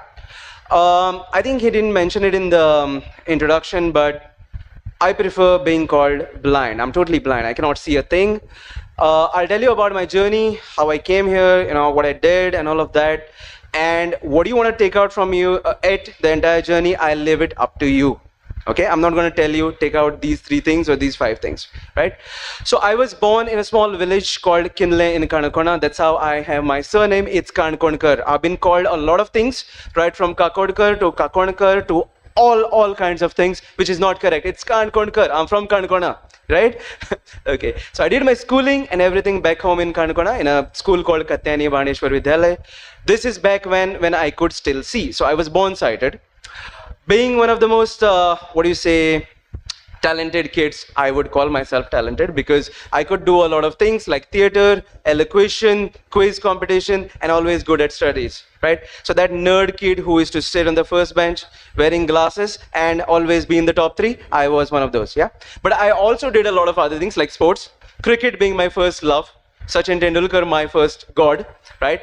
Then switched to football when I, came here for my higher secondary studies in Margao. I joined Chogle College. That's when I fell in love with football, and Manchester United became my next love, and the love that has lasted all other loves, by the way. Yeah, not a good time to be a United supporter these days, but yeah, we still perceive and we still see someday we will win the title again, right? Yeah. So glory, glory, Man United. That's when I fell in love with football, like I said. And when I came to, study in my higher secondary in Chogules, I fell out of love with studies. Yeah. So it was a difficult shift for me coming from a village environment to, living in a flat, adjusting to city life. Because let me tell you, for a boy born in Karnakona, right, Margao was aspirational. Yeah. Margao was our New York. Yeah. And I thought of, I completely did not like the environment. I fell out of love with studies. And so instead of topping from, this forward, I started topping from the bottom. Right? Eventually, I failed my 12th grade exam in physics. Yeah. It was a difficult time. I had lost complete interest in studies. Somehow next year I answered my 12th grade again, and then I got admission into a Bachelor of Pharmaceutical Degrees program. Now if you ask me what I was doing there, I have absolutely no clue. I'd only done it because all my friends had done it. Dropped math in 12th grade, and what are the options after you drop math?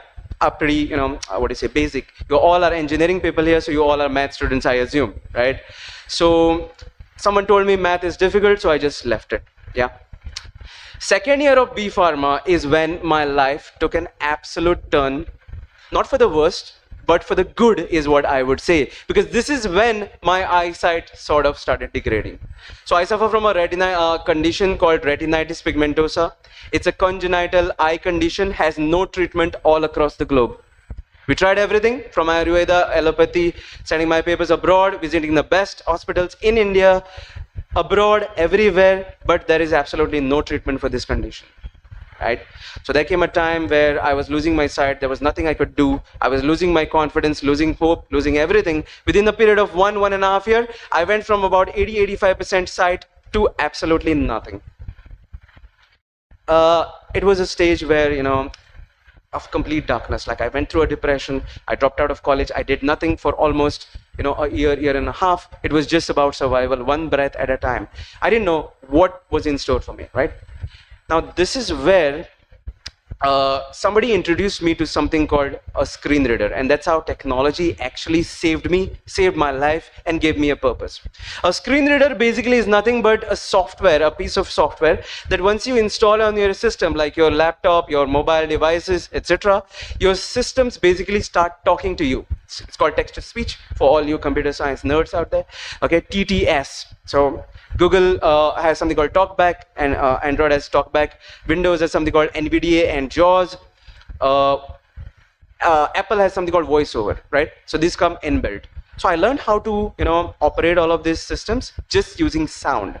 And mind you, you can do a lot of things just by using sound. Like I learned how to, type out in Word, use Excel, then learned how to program myself, and then realized, computer science is something probably that I can do as a blind person. Because I read a story of another blind guy who became India's first blind guy to study science in 12th grade, because people were not even aware that, blind people could study science, right? But he wanted to study engineering, and he wanted to study in an IIT, but IIT did not give him admission because they didn't know how to cope with a blind student. I don't blame the IITs because they had no clue how this is supposed to be done.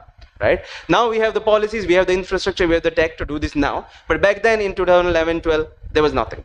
So the guy went to Stanford, US, got a bachelor's, master's degree, and today he's working in Microsoft, and a very good friend of mine today. His name is Karthik Sani. I read his story on the internet, and I was like, wow, can a blind person also do something like this?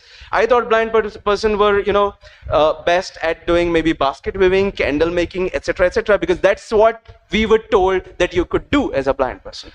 I said, this is so cool. I want to do this. So the first thing that you need, if you want to study a computer science degree, is a math subject in 12th grade. And if you remember about 3 minutes back, I said, I dropped math because all my friends had dropped it, right?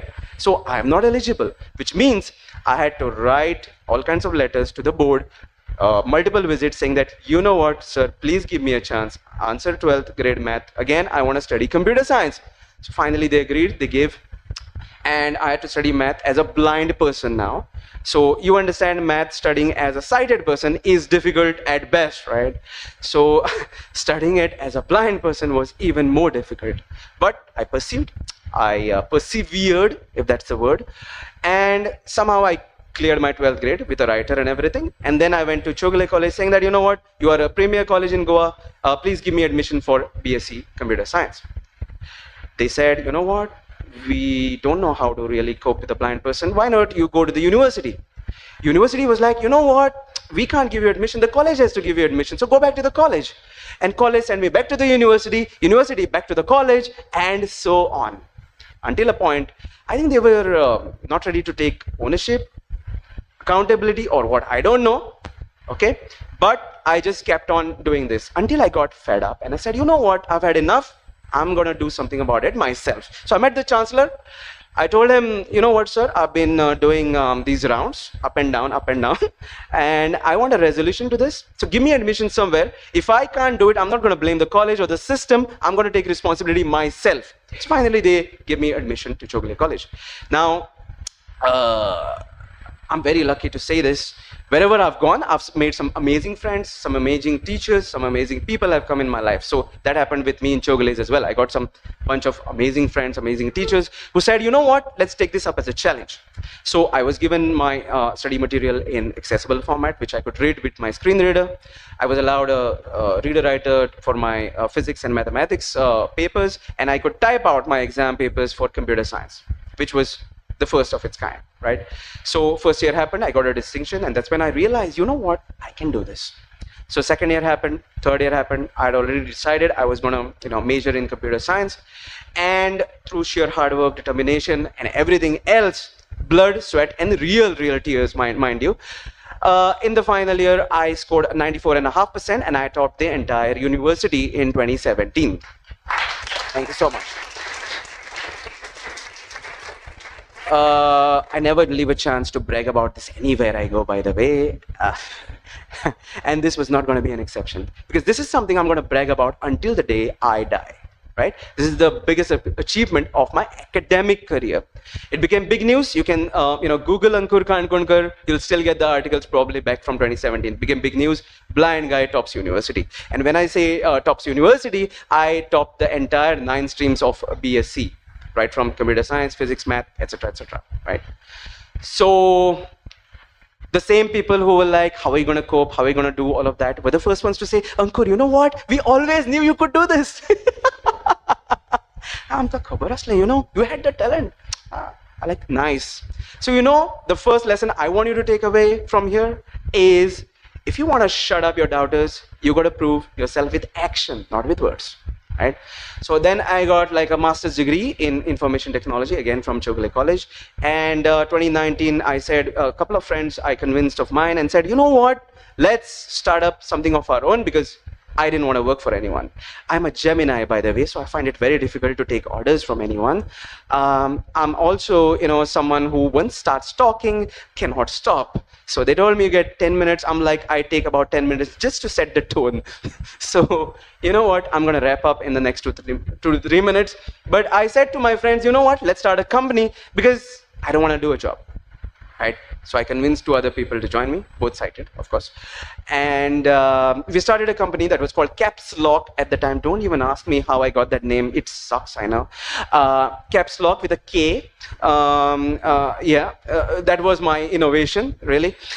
Because K for Kankonkar, probably. Yeah. So capslock.in. I think the website is still alive, because I renew the domain every year.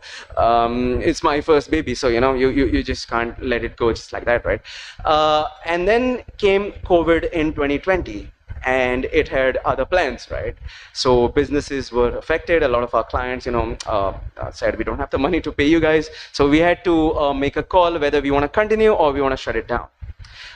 Eventually, my 2 other co-founders said, you know what, we've had enough. We wanted to go our separate ways, and we still are on talking terms, so that's at least good, right? So we didn't break up badly. Yeah, we said, okay, well, let's go our separate ways. And I had a choice to make, whether I'm going to continue this or I'm going to give up on my entrepreneurial dream, right?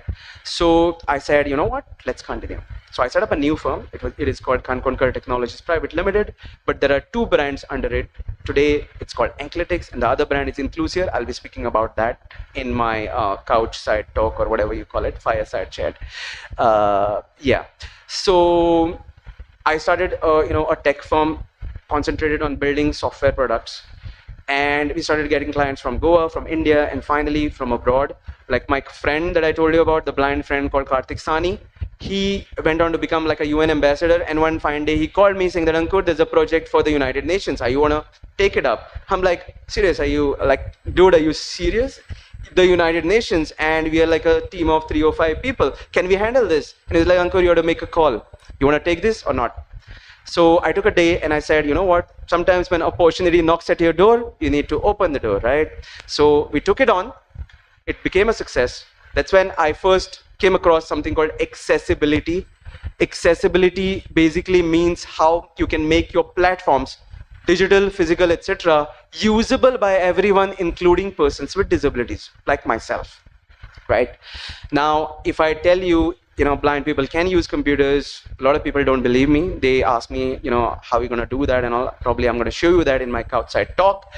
But yes, that was the turning point of my career. And then from there, we went on to be, work with the government, work with international clients all across the globe. Eventually, we set up a company in the UAE last year, year before last rather, 2024. I was awarded like the best disabled employer award and all of that comes with success, right? So all of that happened. But what I'm going to tell you is it all started with a dream. And your theme here is dream big, right? That's the theme, correct? Yeah. Dream big. Yeah.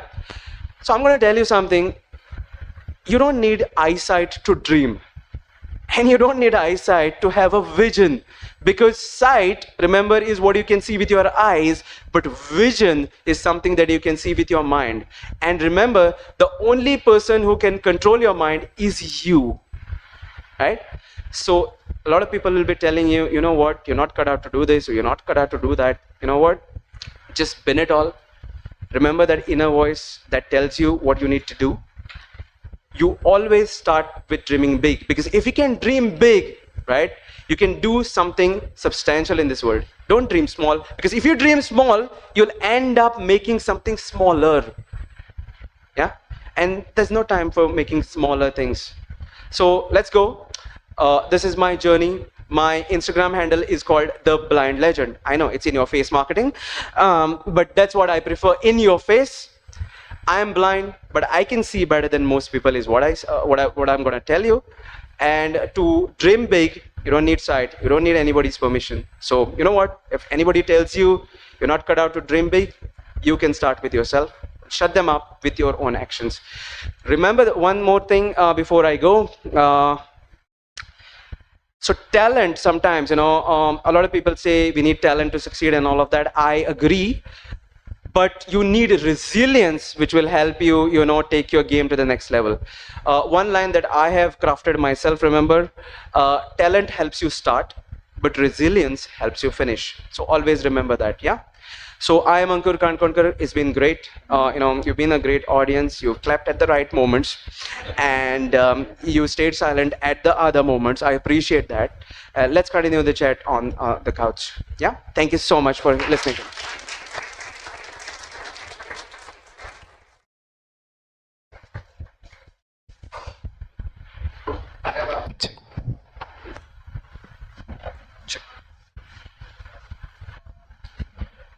Thank you so much, sir, for that inspiring, insightful, and thought-provoking session.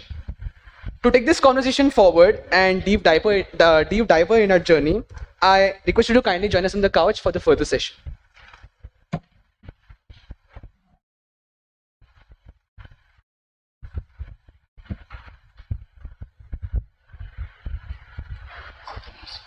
Hello, yeah. Thanks. Yes, sure. Okay. Sure. So I hope you're comfortable. Yes, you're here? Yeah, I'm here. Perfect. Right next to you. Yeah, sure. So once again, I welcome you on the stage over here on the DreamBig 2026. Thank you. So first of all, from my side, I would really appreciate the journey. What you had shared was really inspiring. Thank you. It was very motivating session. So thank you so much for that. Thank you. So before we dive into serious side of the things, I came across something that I mentioned LinkedIn and also mentioned on the stage right here. Yeah. That you're defending Manchester United's honor since someone has to. Now I'll be honest, I don't know much about football. Okay. But how many times have you said that this is our season and meant it? Ouch. When you sent me a questionnaire list, I think this was not one of the questions. No, this was a secret question. No, I mean, it's been you know, quite some time since we last one, 2013, right? Mm-hmm. Back when I could see, right? So yeah, I think probably next season is going to be our season. Yeah, that's what I'm going to say. Okay. That's great to hear, indeed. Yeah. So now let us move to the professional section, sir. Sure. Building on that, your journey from being a computer science topper to working on accessibility at such a deep level is really quite unique. What led you to move from understanding this problem to actually building like a solution IncluSeer? Okay. So see, this is a problem I face every single day, right? So I'm a user of my own solution. Okay. So let me tell you, some of the best companies out there that were built, right, were actual problems that were faced by founders. Yeah. Like, for example, Facebook was built by Zuckerberg because he got bored and he wanted to do something like, you know, where he could get people connected on a platform, right? So IncluSeer basically means include for inclusion, and seer is someone who can see beyond sight, right? Okay. Accessibility in one line, if I have to tell you, is how do you make digital platforms, like for example, let's say you have a website, you have a mobile app. How can you make it usable by everyone, including persons with disabilities like me? Someone who uses a screen reader, someone who uses a magnifier, someone who uses a braille display, right? Someone who is dyslexic, someone who is neurodiverse, someone who is autistic, for example. They all need to use your platforms. Okay, so I'll tell you something. There's something called Right for Persons with Disabilities Act, RPWD, that was passed by India in 2016. And it's currently being enforced at a lot of different levels, and a lot of companies who are not compliant with the act are getting fined, including educational institutions, healthcare companies, government, finance platforms, etc., etc. So all essential services, for that matter, need to be accessible and need to comply with this law, right? So I said, you know what, this is a problem I face every single day. For example, if I go to an HDFC app, it's broken, I cannot use it anymore. I could use it say 2-3 months back, but suddenly they have released some new feature, I cannot use it anymore. I have to rely on somebody else to do my payments. Can you believe that? It's financial services, right? I mean, it's so private, but I can't use it myself. So I was like, companies need to be made aware about this. And the first thing, that accessibility is now a mandate. It is a compulsory thing that everybody has to do. If not, you're going to get fines. You're going to get dragged on social media, so your reputation is going to go through the mud.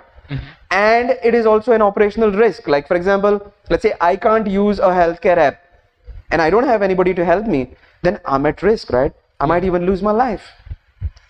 So accessibility is not just a small thing. It is like it affects everybody's right to live.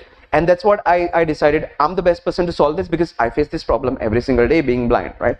So that's how IncluSeer was born. Got it. Yeah. Like, that's really interesting. I think the shift from understanding a problem to actually solving it is where everything changes. Yes. And thank you for enlightening us more on accessibility features, like what can be implemented for further products or companies. Yes. So moving on, you started working closely with digital systems. Yeah. What were some real gaps or failures that made you realize accessibility is still largely ignored? Yeah, sure. So we have developed a tool, our own tool, okay, a scanner, what we call IncluScan. So what it does, you put in the URL, it goes, scans a site and tells you what are the accessibility issues on that particular website. Okay, so there is something called WCAG, Web Content Accessibility Guidelines. Okay, you people can go check out about it, read about it.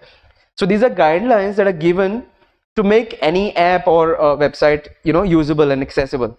But a lot of developers who are developing don't follow this. Maybe they are not aware. Maybe they think this is a little bit of hassle. All of those are myths. Okay, it's very easy to make your platforms accessible. Okay, but when we actually scanned a lot of the websites, right, we found there's so many accessibility gaps. Secondly, from my own experience, like I told you, HDFC app is a prime example. I did a post on LinkedIn that went to a lot of people. Even HDFC got in touch with me saying that, what, how can we fix this, how can we do this, right? So day-to-day usage, I'll give you another example. Zomato was not accessible at all until they got a huge lawsuit, right? They were fined by the government, by the Chief Commissioner for Persons with Disabilities, and now they are working on accessibility. Yes. So India being India, and I'm going to use this, Indians only understand the language of fines, right? So until you're fined, you're not going to do anything, right? So we are telling people, what, these gaps exist, the laws are there, so why wait for a fine to fix it, right? Yeah. Why not fix it before that? And accessibility is good for your business because it opens up doors to a lot more customers. It also helps with your SEO, because if you check this tool called Google Lighthouse, it ranks websites also based on accessibility. Accessibility is the second parameter. The first one is performance. Accessibility is second, followed by best practices and SEO. So it improves your SEO, improves everything, improves marketing. So why don't you do it just as a business lever, right? Not just as a CSR or a charity kind of a thing. Yeah. So that we realize, there is so much gap out there. I'll throw in another example. Our own government ka website, the Goa Online Services, is not accessible. I told the CM, what? You say inclusive Goa by whatever 2030. Your own website is not inclusive, mate. Yeah. And we often, hear about this term, right? Inclusive. We are inclusive. Probably you might have heard it used in Don Bosco as well. We are an inclusive educational institution. Are you? So that's the question we need to ask, right? Is your infrastructure, physical, digital, is it usable by everyone? If not, then you're not inclusive. So that's what made us realize. This is a big problem. Yes, I would not comment on the Don Bosco section. You still have to probably spend another couple of years here. I still have 1 more year to go right now. Cool. That actually makes things sound a lot more complex than we usually assume, and probably something we tend to overlook. Yes. So moving on. Yeah. You now work closely with CXOs and large organizations. Yes. What do you think accessibility is still treated as a checklist rather than something that is integrated into core decision making? Yeah, it's a checklist. It's a checklist. I'll tell you, like big companies, right? For example, Apple, Microsoft. These companies treat accessibility as something they want to do right from the start. So these companies are what I call accessible by design. So even before they launch an iPhone, for example, right? They make sure this phone is usable by everyone. Like I use an iPhone. Yeah, there's a feature called voiceover on it. Turn it on, it starts talking to you, right?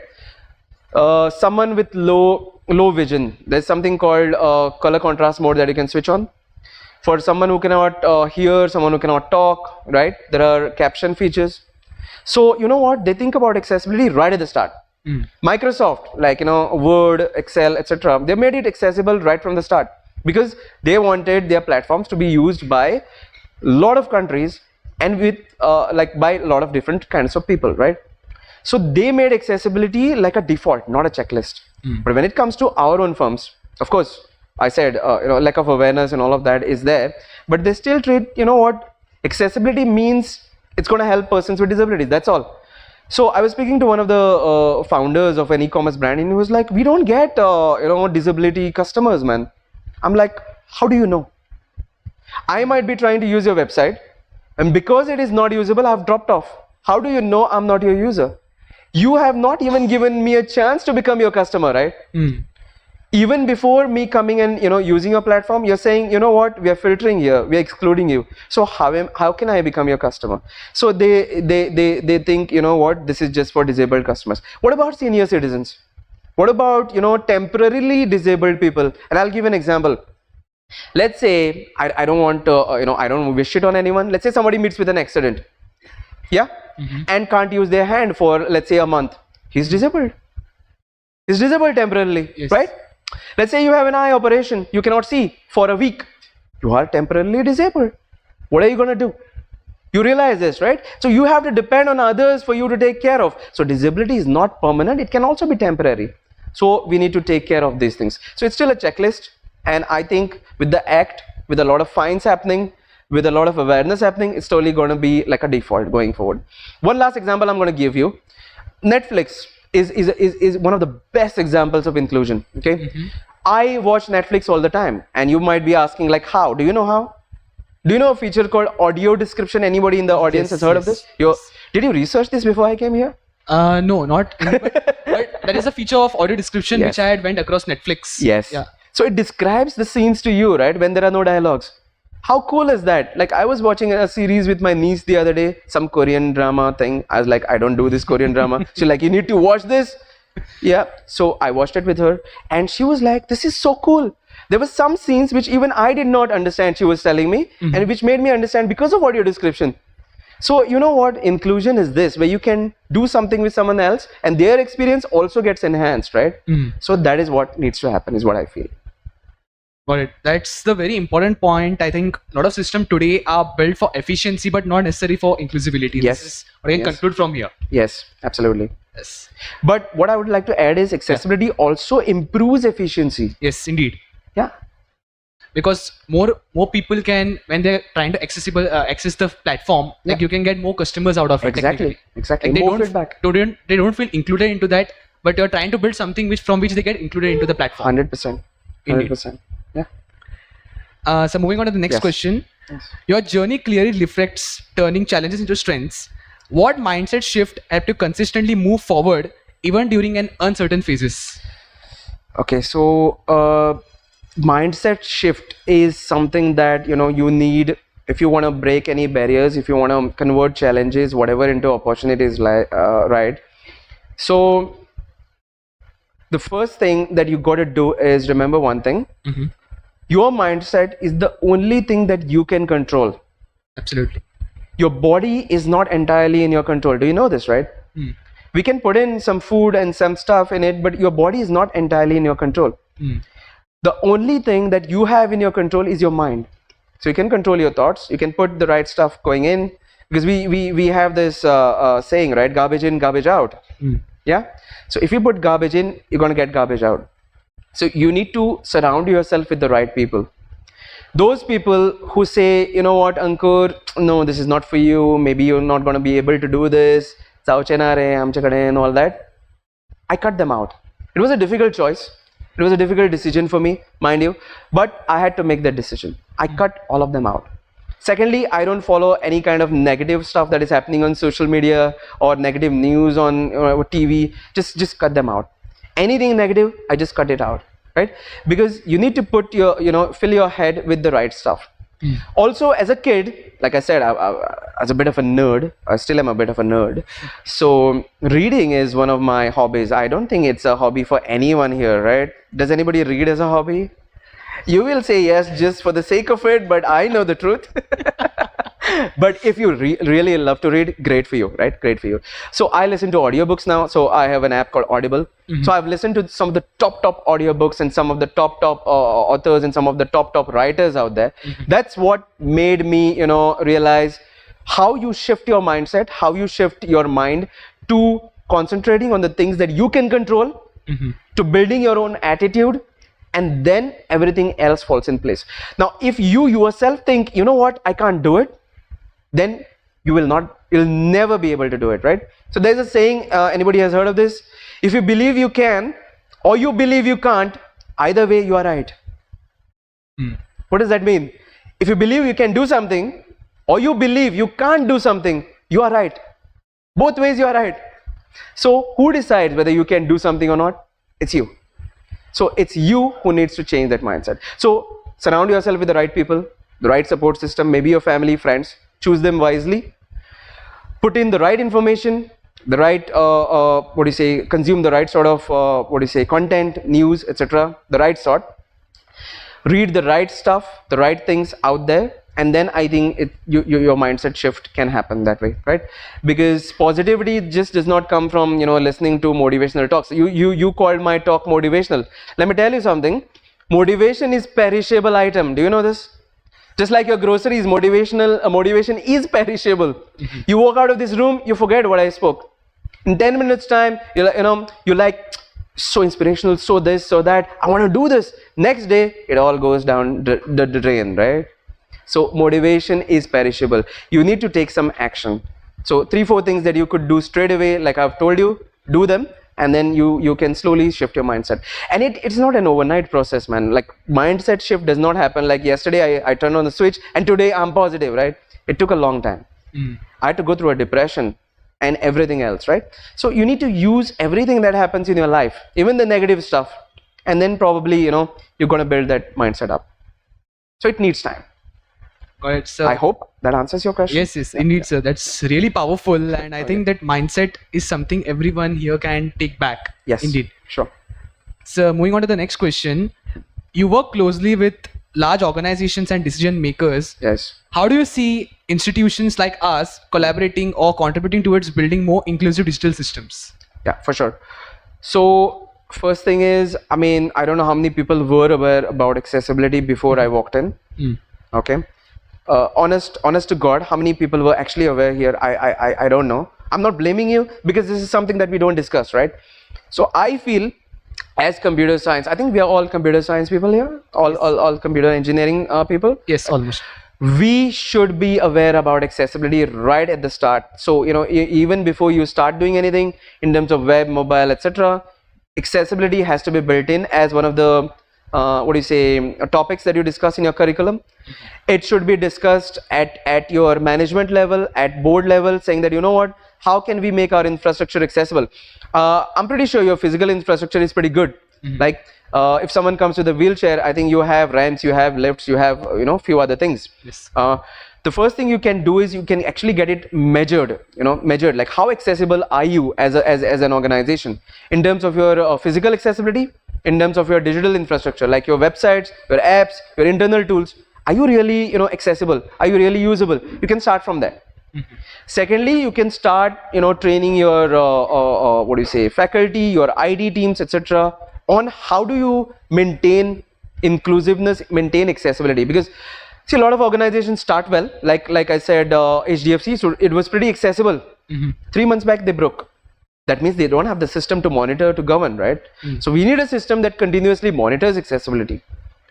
There should be governance. Do we have an accessibility policy? Are we, who is responsible for accessibility in our organization? Do we know that? If we don't, then that's the first place we start, right?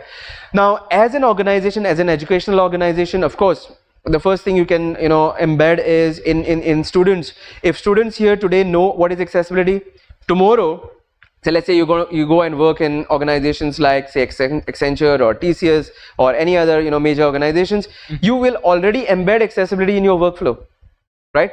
So, as students, start from the curriculum. As an organization, start with your own infrastructure. Start with training, start with workshops, start with monitoring, and start with governance. That's how we can, embed accessibility right from the start. Got it. Yeah. That was really insightful, and I think it opens a lot of possibilities for institution like ours. Yes. So moving on to the last $1 million question. $1 million, okay. Yeah. Okay. If you had to leave this room with one thought for every student sitting here, something they should remember even 5 years down the line, yes, what would it be? Okay. So I have basically created a line which goes like this. So it's like fail fast, learn faster. Okay. You might have heard a lot of talks, etc., which say, Silicon Valley talks, etc. They say we need to fail fast, but they don't tell you what do you mean by failing fast, right? Fail fast doesn't mean you fail my exams. Yeah. So don't go home and tell your parents, you know what? There was a speaker today, blind guy, told us to fail. That's not what it means, right? Fail fast means you need to experiment. I'll give an example. So when I was doing my computer science practicals, right, and there was a program, we had to complete the program, right? I used to complete it, and then I used to do all kinds of nonsense on it to see where will this break. Yeah, that is called failing fast. So I wanted my program to fail in all kinds of ways so that I could learn faster and implement better guardrails or better tech, right? You need to do that with yourself. Fail fast yourself at knowing what is it that you love, what is it that you enjoy, what is it that you don't like, right? Yes. Fail fast with your own experiments, with your own tech, with your own tools or whatever that is, but learn faster. So you need that feedback cycle, right? You fail, then you learn. You fail, you learn. Because humans, remember, are wired only to learn by failing. Do you know this? For millions of years, we have learned just by failing, right? And a lot of people don't talk about failure. I've talked about my failures openly in public. You need to embrace failure, but you need to learn faster from it, make yourself better, and then you can succeed. So one line, it's trademarked, by the way, you can't use it anywhere without my permission. It is patented. Fail fast, learn faster. That's what I'm going to say. Yes, thank you so much for that, sir. I guess the audience have got the idea about that. Thank you so much. So it's been a long time we both are interacting on the stage. Now I open the stage for the audience. If anyone would like to ask any question, the stage is yours. Sure. Yes.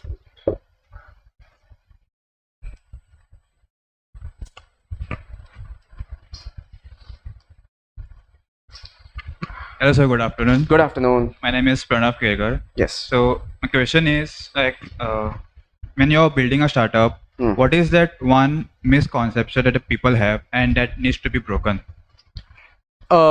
People, as in the people who are building the startup, or other people around? Operating the startup. Operating the startup, right? Okay. So, okay, there are quite a few myths. Okay. So I'm going to burst a few. Number one, right? It's so cool. People think building a startup, right? Look at my hair. Tells you a story. Look, the interviews and all the shiny stuff that you see on television, these are 1% or 0.1% people that have succeeded. There are 99.9% startups that fail. Do you know this? Yeah, I was just reading, a report about startups in India. There were 30,000 startups that shut down last year. Unfortunate, very unfortunate, right? So it's so cool. It feels so great. You know what? I'm a startup founder. Yeah. But the thing is, are you actually really solving a real problem, or are you just doing this for vanity? Number one, myth, right? A lot of startups build a product just for the sake of building a product. Like they're saying, I have a product startup. Feels cool, feels nice, right? But are you actually solving a real problem in the world? Like for example, IncluSeer, it came from my own frustration, my own problem, right? And that's a problem that I'm trying to solve at a larger scale. It's a genuine problem. I don't know whether my startup will succeed or whether we have to fold in the next 2 to 3 years. But it's actually a real problem that we want to solve. So pick a real problem that you want to solve. A lot of startups are in this vanity mode. We have started something, but they're not really solving a real problem. Second thing is, don't be fooled by all the hype that you see on television and etc. Series A round of $1 million, Series B round of 100 million. This is the 0.1%. 99.9% fail. So to get there, you need to slog, right? You need to break a lot of things, including your own self, to get there, right? So that's another myth. Third myth is, a lot of people think you need like a lot of capital, etc. to start. That's not actually true. We started our company with a budget of 10,000 Indian rupees. That's all, right? So all it takes is probably a license, probably an incubator. You have a wonderful incubator here, like a fire, right? So you can go join one of these. They will help you to think through, like, are you solving a real problem? How do you position it? How do you build a business model? How do you actually make money? Because remember one thing, if your startup is not actually making money, it's going to die soon, right? So a lot of people are thinking burning money and all of that is good. A lot of hype is built around that. You know what? We are burning money, investors' money. What I would say is, build something that can help you get to revenue fast, okay, and is profitable fast, and from there you can build it up. So another myth is, we're going to build something, let it burn, we'll make it profitable in 2-3 years time. Build it or make it profitable as soon as possible. That's another thing that I would like to tell you. It's a myth that we need to bust. There are a lot of others I can't get right now, but I hope that answers your question. Any other myth that you want to throw at me, and probably I can burst it. Any of you, probably we can do that as well. If not, we can move on to the next question. How did you manage your studies as well as a startup? No, I did my startup after my studies, right? So I finished my masters and then I started my company. Yeah, so I didn't have to juggle these two together. But I know a couple of people who are right now studying, but they're also building their own company, and that's so cool. Like, I'm mentoring a person here, in Rosary College, who's building a startup of his own, right? And he's also studying.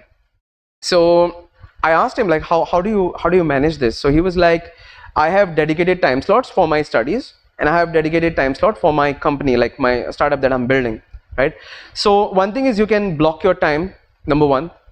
Number two is, if you're really in a very rigorous environment in terms of studies, then it's going to be very difficult for you to find time, right?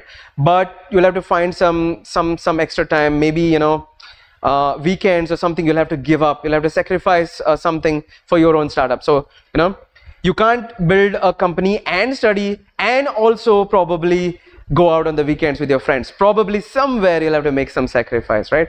I'm not saying don't enjoy your life, but probably some sacrifices are required somewhere. So I won't know myself because I have not done it, but this is from somebody else's experience, right? Who's managed like studies and a company together, is managing rather. Yes, thank you, sir. That's answer my question. Cool. Yes. I guess we can take one more question from the audience. Yeah, maybe. Anyone? I guess we can take one more as well.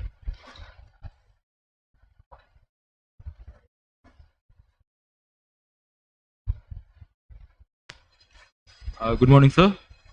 My name is Basel, and I'm a second-year computer engineering student. Yes. So my question is that, as someone who's working closely with leadership teams, how do you manage to make difficult decisions while having no clear right answer? Yeah, so this is a really good question, because we have to do this all the time, right? See, sometimes you have to make some decisions without knowing what the consequences are going to be, because see, when you're in a startup environment, right, a lot of things happen very fast. Yeah. So technology is changing so fast. Frameworks are being born like every 6 months. Yeah. Something called Jamstack, if anybody remembers here. It was the hype back in 2018. Jamstack, heard of it? JavaScript, APIs, and something else. Where is it now? It's gone, right? So technology comes, technology disappears. A lot of decisions have to be made, like in a split second. So sometimes you have to choose between two options and choose like the lesser of the two evils, as they say, something like that. Because in a startup world, there is no certainty, right? We operate all the time from uncertainty. And that's what entrepreneurship is. Entrepreneurship basically means you are in an uncertain environment. You need to make certain decisions without really knowing whether it's going to be a success or not. If it is successful, you're going to get a lot of appreciation. If it is unsuccessful, you have to take all the slack. As a startup founder, I always tell everyone, you need to have a very strong chin, right? Because you need to take a lot of blows on your chin. I've made so many decisions, I regret making those now, but they are, that's what happens in hindsight, right? When you're making a decision, you don't have hindsight, you only have foresight. Yeah, you can only see what is ahead. But here is something you can learn from other people's mistakes. A lot of people don't do it. You can read from history what other people have done, how they have messed up, and probably don't take those calls. Also, another thing that helps is have a mentor by your side, someone whom you can trust with anything. So I have a couple of business mentors whom I ask before I take any decision. So from their experience, I can relate to whatever, and then you can probably take your decisions. But let me tell you one thing, there is no right way of making a decision in the startup world because it is such an uncertain environment, right? It all works on probability. So if there's a 50% chance of you succeeding, I'm like, go for it, right? So that is my style. I have a pretty different way of leading. A lot of other people have a different way of leading. I lead with a way called servant leadership. So I treat all of my people like the same. I ask them, how can I make your lives better? How can we make this better? So I involve all of them in the decision making process, but the final decision is my own, right? So I have to operate with uncertainty, with probability, and with the right mentorship and guidance, and hope that this decision turns out to be good, right? And we are not the 99% that fold, right? So that's always the fear. But entrepreneurship is all about embracing that uncertainty. That's why I said you need the right ecosystem, the right people around you, your mentors, your teachers, your friends, your parents, and maybe ecosystems like a fire, like other ecosystems that you have out there, like say a TIE Global or something, right? Like a BNI that I'm a part of, Business Network International.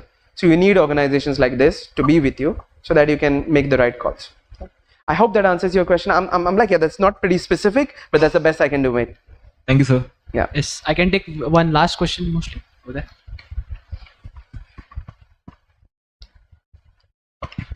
Good afternoon, sir. Good afternoon. Sir, I have two questions. Sure.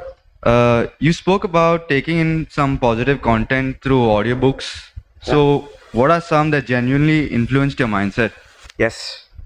What is the second one? And the second one is, I've personally faced this problem. How do you take action quickly even when you don't feel like it? Are there any systems or processes you put in place? Okay, cool. Really deep questions. Did you get them off ChatGPT or something? I'm just pulling your leg, man. Yeah. So the first one, audiobooks, right? Okay. So I'll give you a list. Okay, may not be like in that particular order, right? But see, I listen to everything, right? From fiction, non-fiction, everything. Yeah. I'm a massive Harry Potter audiobook fan. I know what you're thinking right now. That's like a kid book stuff, right? It's actually not. Right? Whenever I am facing any kind of problem, I go back to my Harry Potter audiobooks. So they are narrated by a narrator called Stephen Fry. Have you heard of him? He's an actor. He's a British actor. Right? Wonderful narration. If you can get hold of them, please. The Harry Potter audiobooks. They don't give you any business lessons, but they are actually good to relax your mind, right? So I always go back to those as a fiction side of things. Non-fiction. I'll give you some books. Number one is Good Strategy, Bad Strategy. This is done by Richard Rumert, I think his name is, yeah, Richard Rumert. This is for entrepreneurs or those who are thinking of becoming entrepreneurs. Okay, how do you put in good strategy into place and what is bad strategy? This is a very good book, right? Then I have Rich Dad Poor Dad by what's his name, Robert Kiyosaki. It's a pretty good book that you can listen to. Gives you a good understanding of how the financial world works, what it is to, you know, use other people's money than your own money, or using other people's time than your own time, so that you can become richer faster. Rich Dad Poor Dad is very good that way, right? Alchemy by Rory Sutherland shows you how to think completely differently, right? It's a very good book if you want to, you know, advertise, market, etc., right? There is one by Josh Kaufman, a personal MBA. This is for someone who wants to start a company. This is a very good book, The Personal MBA, right? Apart from this, some that I mean, I'm not getting the things off the top of my head. Naval Ravikant has written a very good one, The Almanac of Naval Ravikant. You can read that, amazing book. Old Charlie's Almanac. This is by Charlie Munger. He was the co-founder with Warren Buffett, if you know, for Berkshire Hathaway. Very good book, and a lot of others. Maybe I can text you this on WhatsApp if you can drop me a line, right? So many other books that are out there. Fiction wise, like I said, Harry Potter, Game of Thrones, amazing. The series, the series does not live up to the books. The books are amazing, so I always go back just to relax myself. And the second question was, are there any processes or systems that I put in place? Yes and no. Yes, I use Charlie Munger's model called inversion. Okay, so he gives you a mental model called inversion. He says invert, always invert. Now what that means is, we always think positive when we take a decision, right? And we say, how is this going to go right? What he says is, flip it around. Think about all the ways in which this can go wrong, right? You have an idea, think about it in all the ways this idea can go wrong, and then avoid those things. Yeah, very good way to succeed. Inversion, it's called. Invert, always invert, he says. Another thing is what I have developed myself. It is called the ASK framework, ASK. You can go check it out on my, again, I'm doing a little bit of marketing here. Check out my YouTube, TEDx talk. It is called From Darkness to Light, where I talk about this framework called Accept, Seek, Kindle. So this is something I have developed myself. So the first step is to accept anything before you take a decision, right? Whether you want to do something, whether you want to study or whatever, accept whatever you have. Accept if you don't have the right skill sets, accept that you don't have the right skill sets. If you don't have the right mindset, accept that you don't have the right mindset, right? So acceptance is the first step.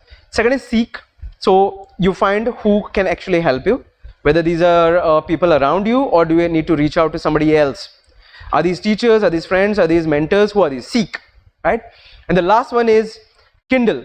Now once you accept, once you seek, you need to find out what are your own core values. What are the things that actually drive you, right? Is it freedom? Is it honesty? Is it integrity?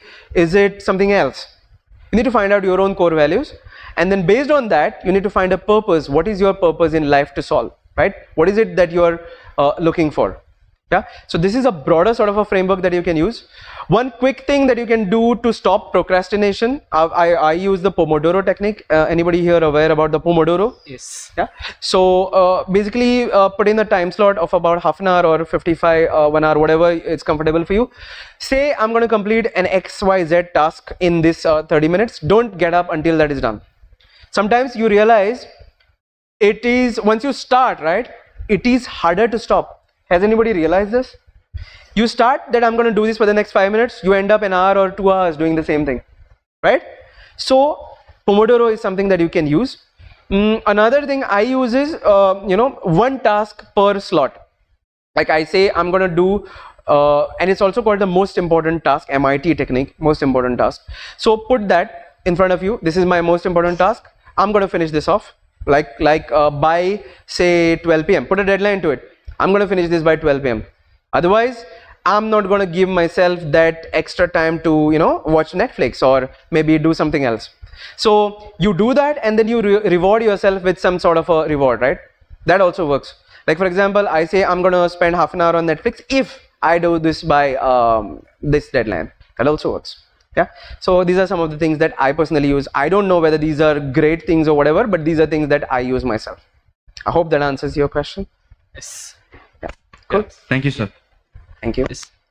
Thank you so much. Thank you, Mr. Ankur, for sharing your invaluable insights and inspiring journey with us today.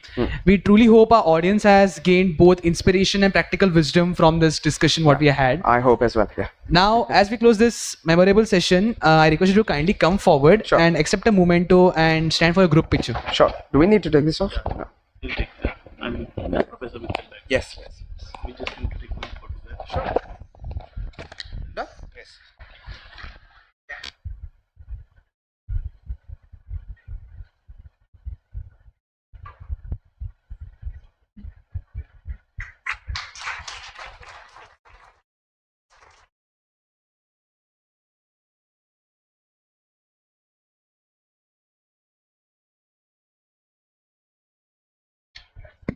Requesting all our speakers along with the principal, HOD, event coordinator to join us for a group photograph.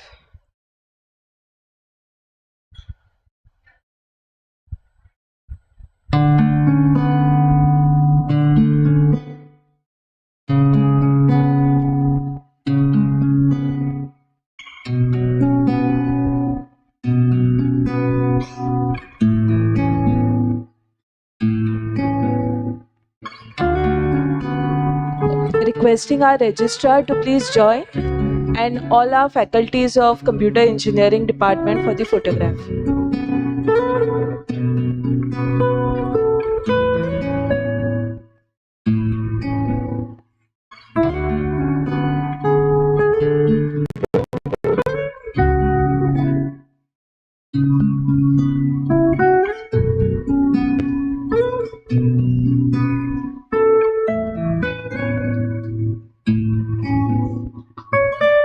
Requesting all the faculties, requesting Kevin also to join us, Vidya ma'am also to join us.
Beijing Juaria, where are you?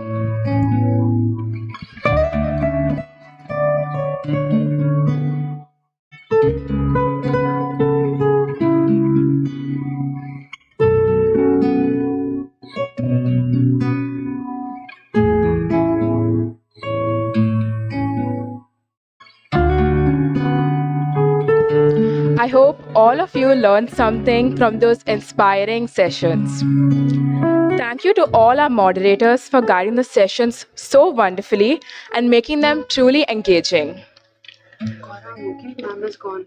May I request all the moderators to kindly come forward, and I invite Professor Janvi Shetilve to present them with a token of appreciation. Requesting all our moderators to come along with Shania. Requesting Juveria to please come forward.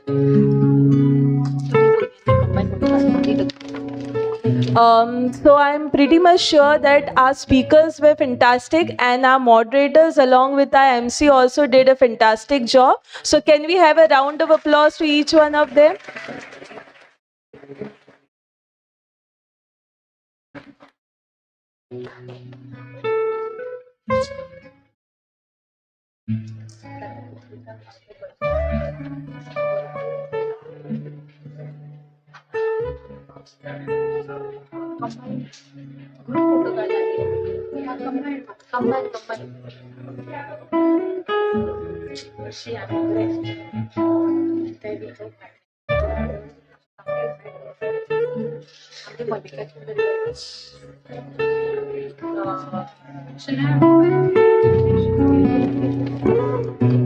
Thank you, ma'am. We would now like to express our heartfelt appreciation to our sponsors for their invaluable support. I request our HOD, Dr. Gaurang Patkar, to kindly present a memento to Mr. Vijay Kumar Kayali Parambil, Business Development Manager from Service Global. May I request Mr. Vijay Kumar to kindly come forward and accept this token of our gratitude.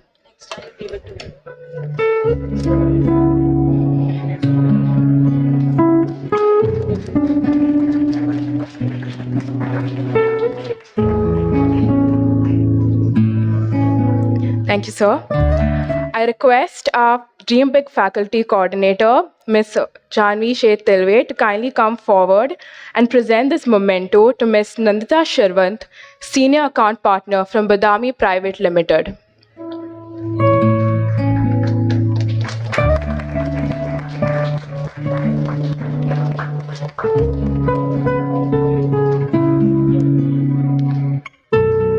Thank you, ma'am. To formally conclude this event, I invite Professor Janvi Shetilve to deliver the vote of thanks.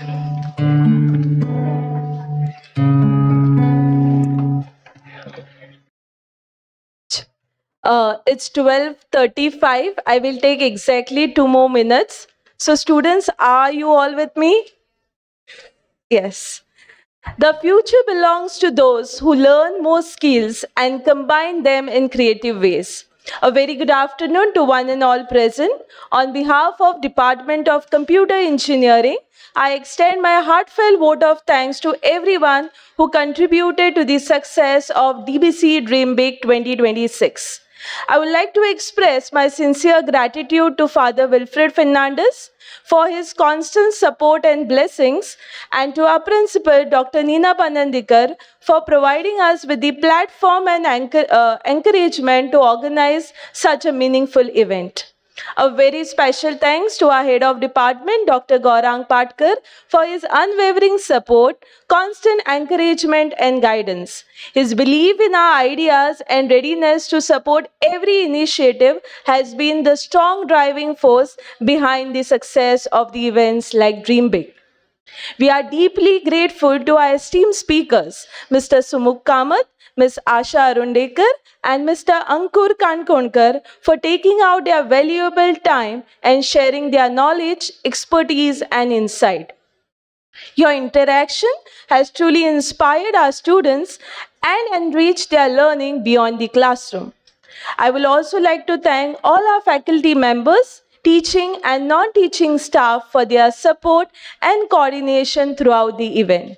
A special note of gratitude to Mr. Aloysius, Mr. Jai Prakash, Mr. Romeo, Mr. Nevis, and Ms. Sandra for their valuable support. A special appreciation to Mr. Marco, T computer student, for efficiently managing the live streaming of the entire event. The other faculties just noted me down that the live stream is going well and I can sit in my own cabin and watch the entire event. A big thank you to our student moderator, Mr. Eric, Ms. Juveria, Mr. Srinivas, and Ms. Shania, the cherry on the cake, who conducted these sessions so effectively and made them engaging and insightful.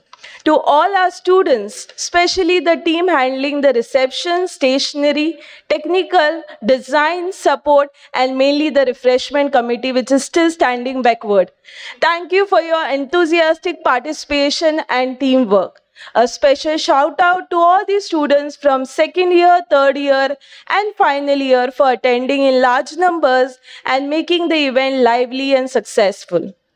Lastly, heartfelt appreciation to the entire organizing team for their dedication, coordination, and tireless effort in making this technical event a grand success. As rightly said in Bhagavad Gita, Karmandi Vadikaraste, we are reminded to focus on our efforts and action. Today's event stands as a result of the sincere efforts of many individuals. With this, we conclude our DBCE DreamBig 2026. Thank you, everyone.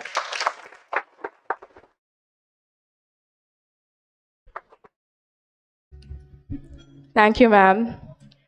Refreshments are arranged for students outside B Civil Classroom, and you can collect your certificates from there as well.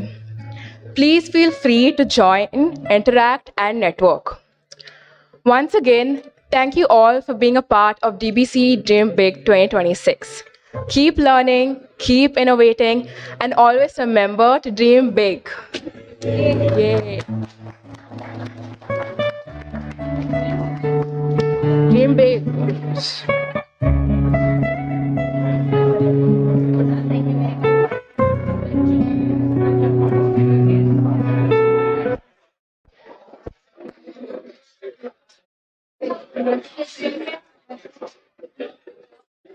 Danvi.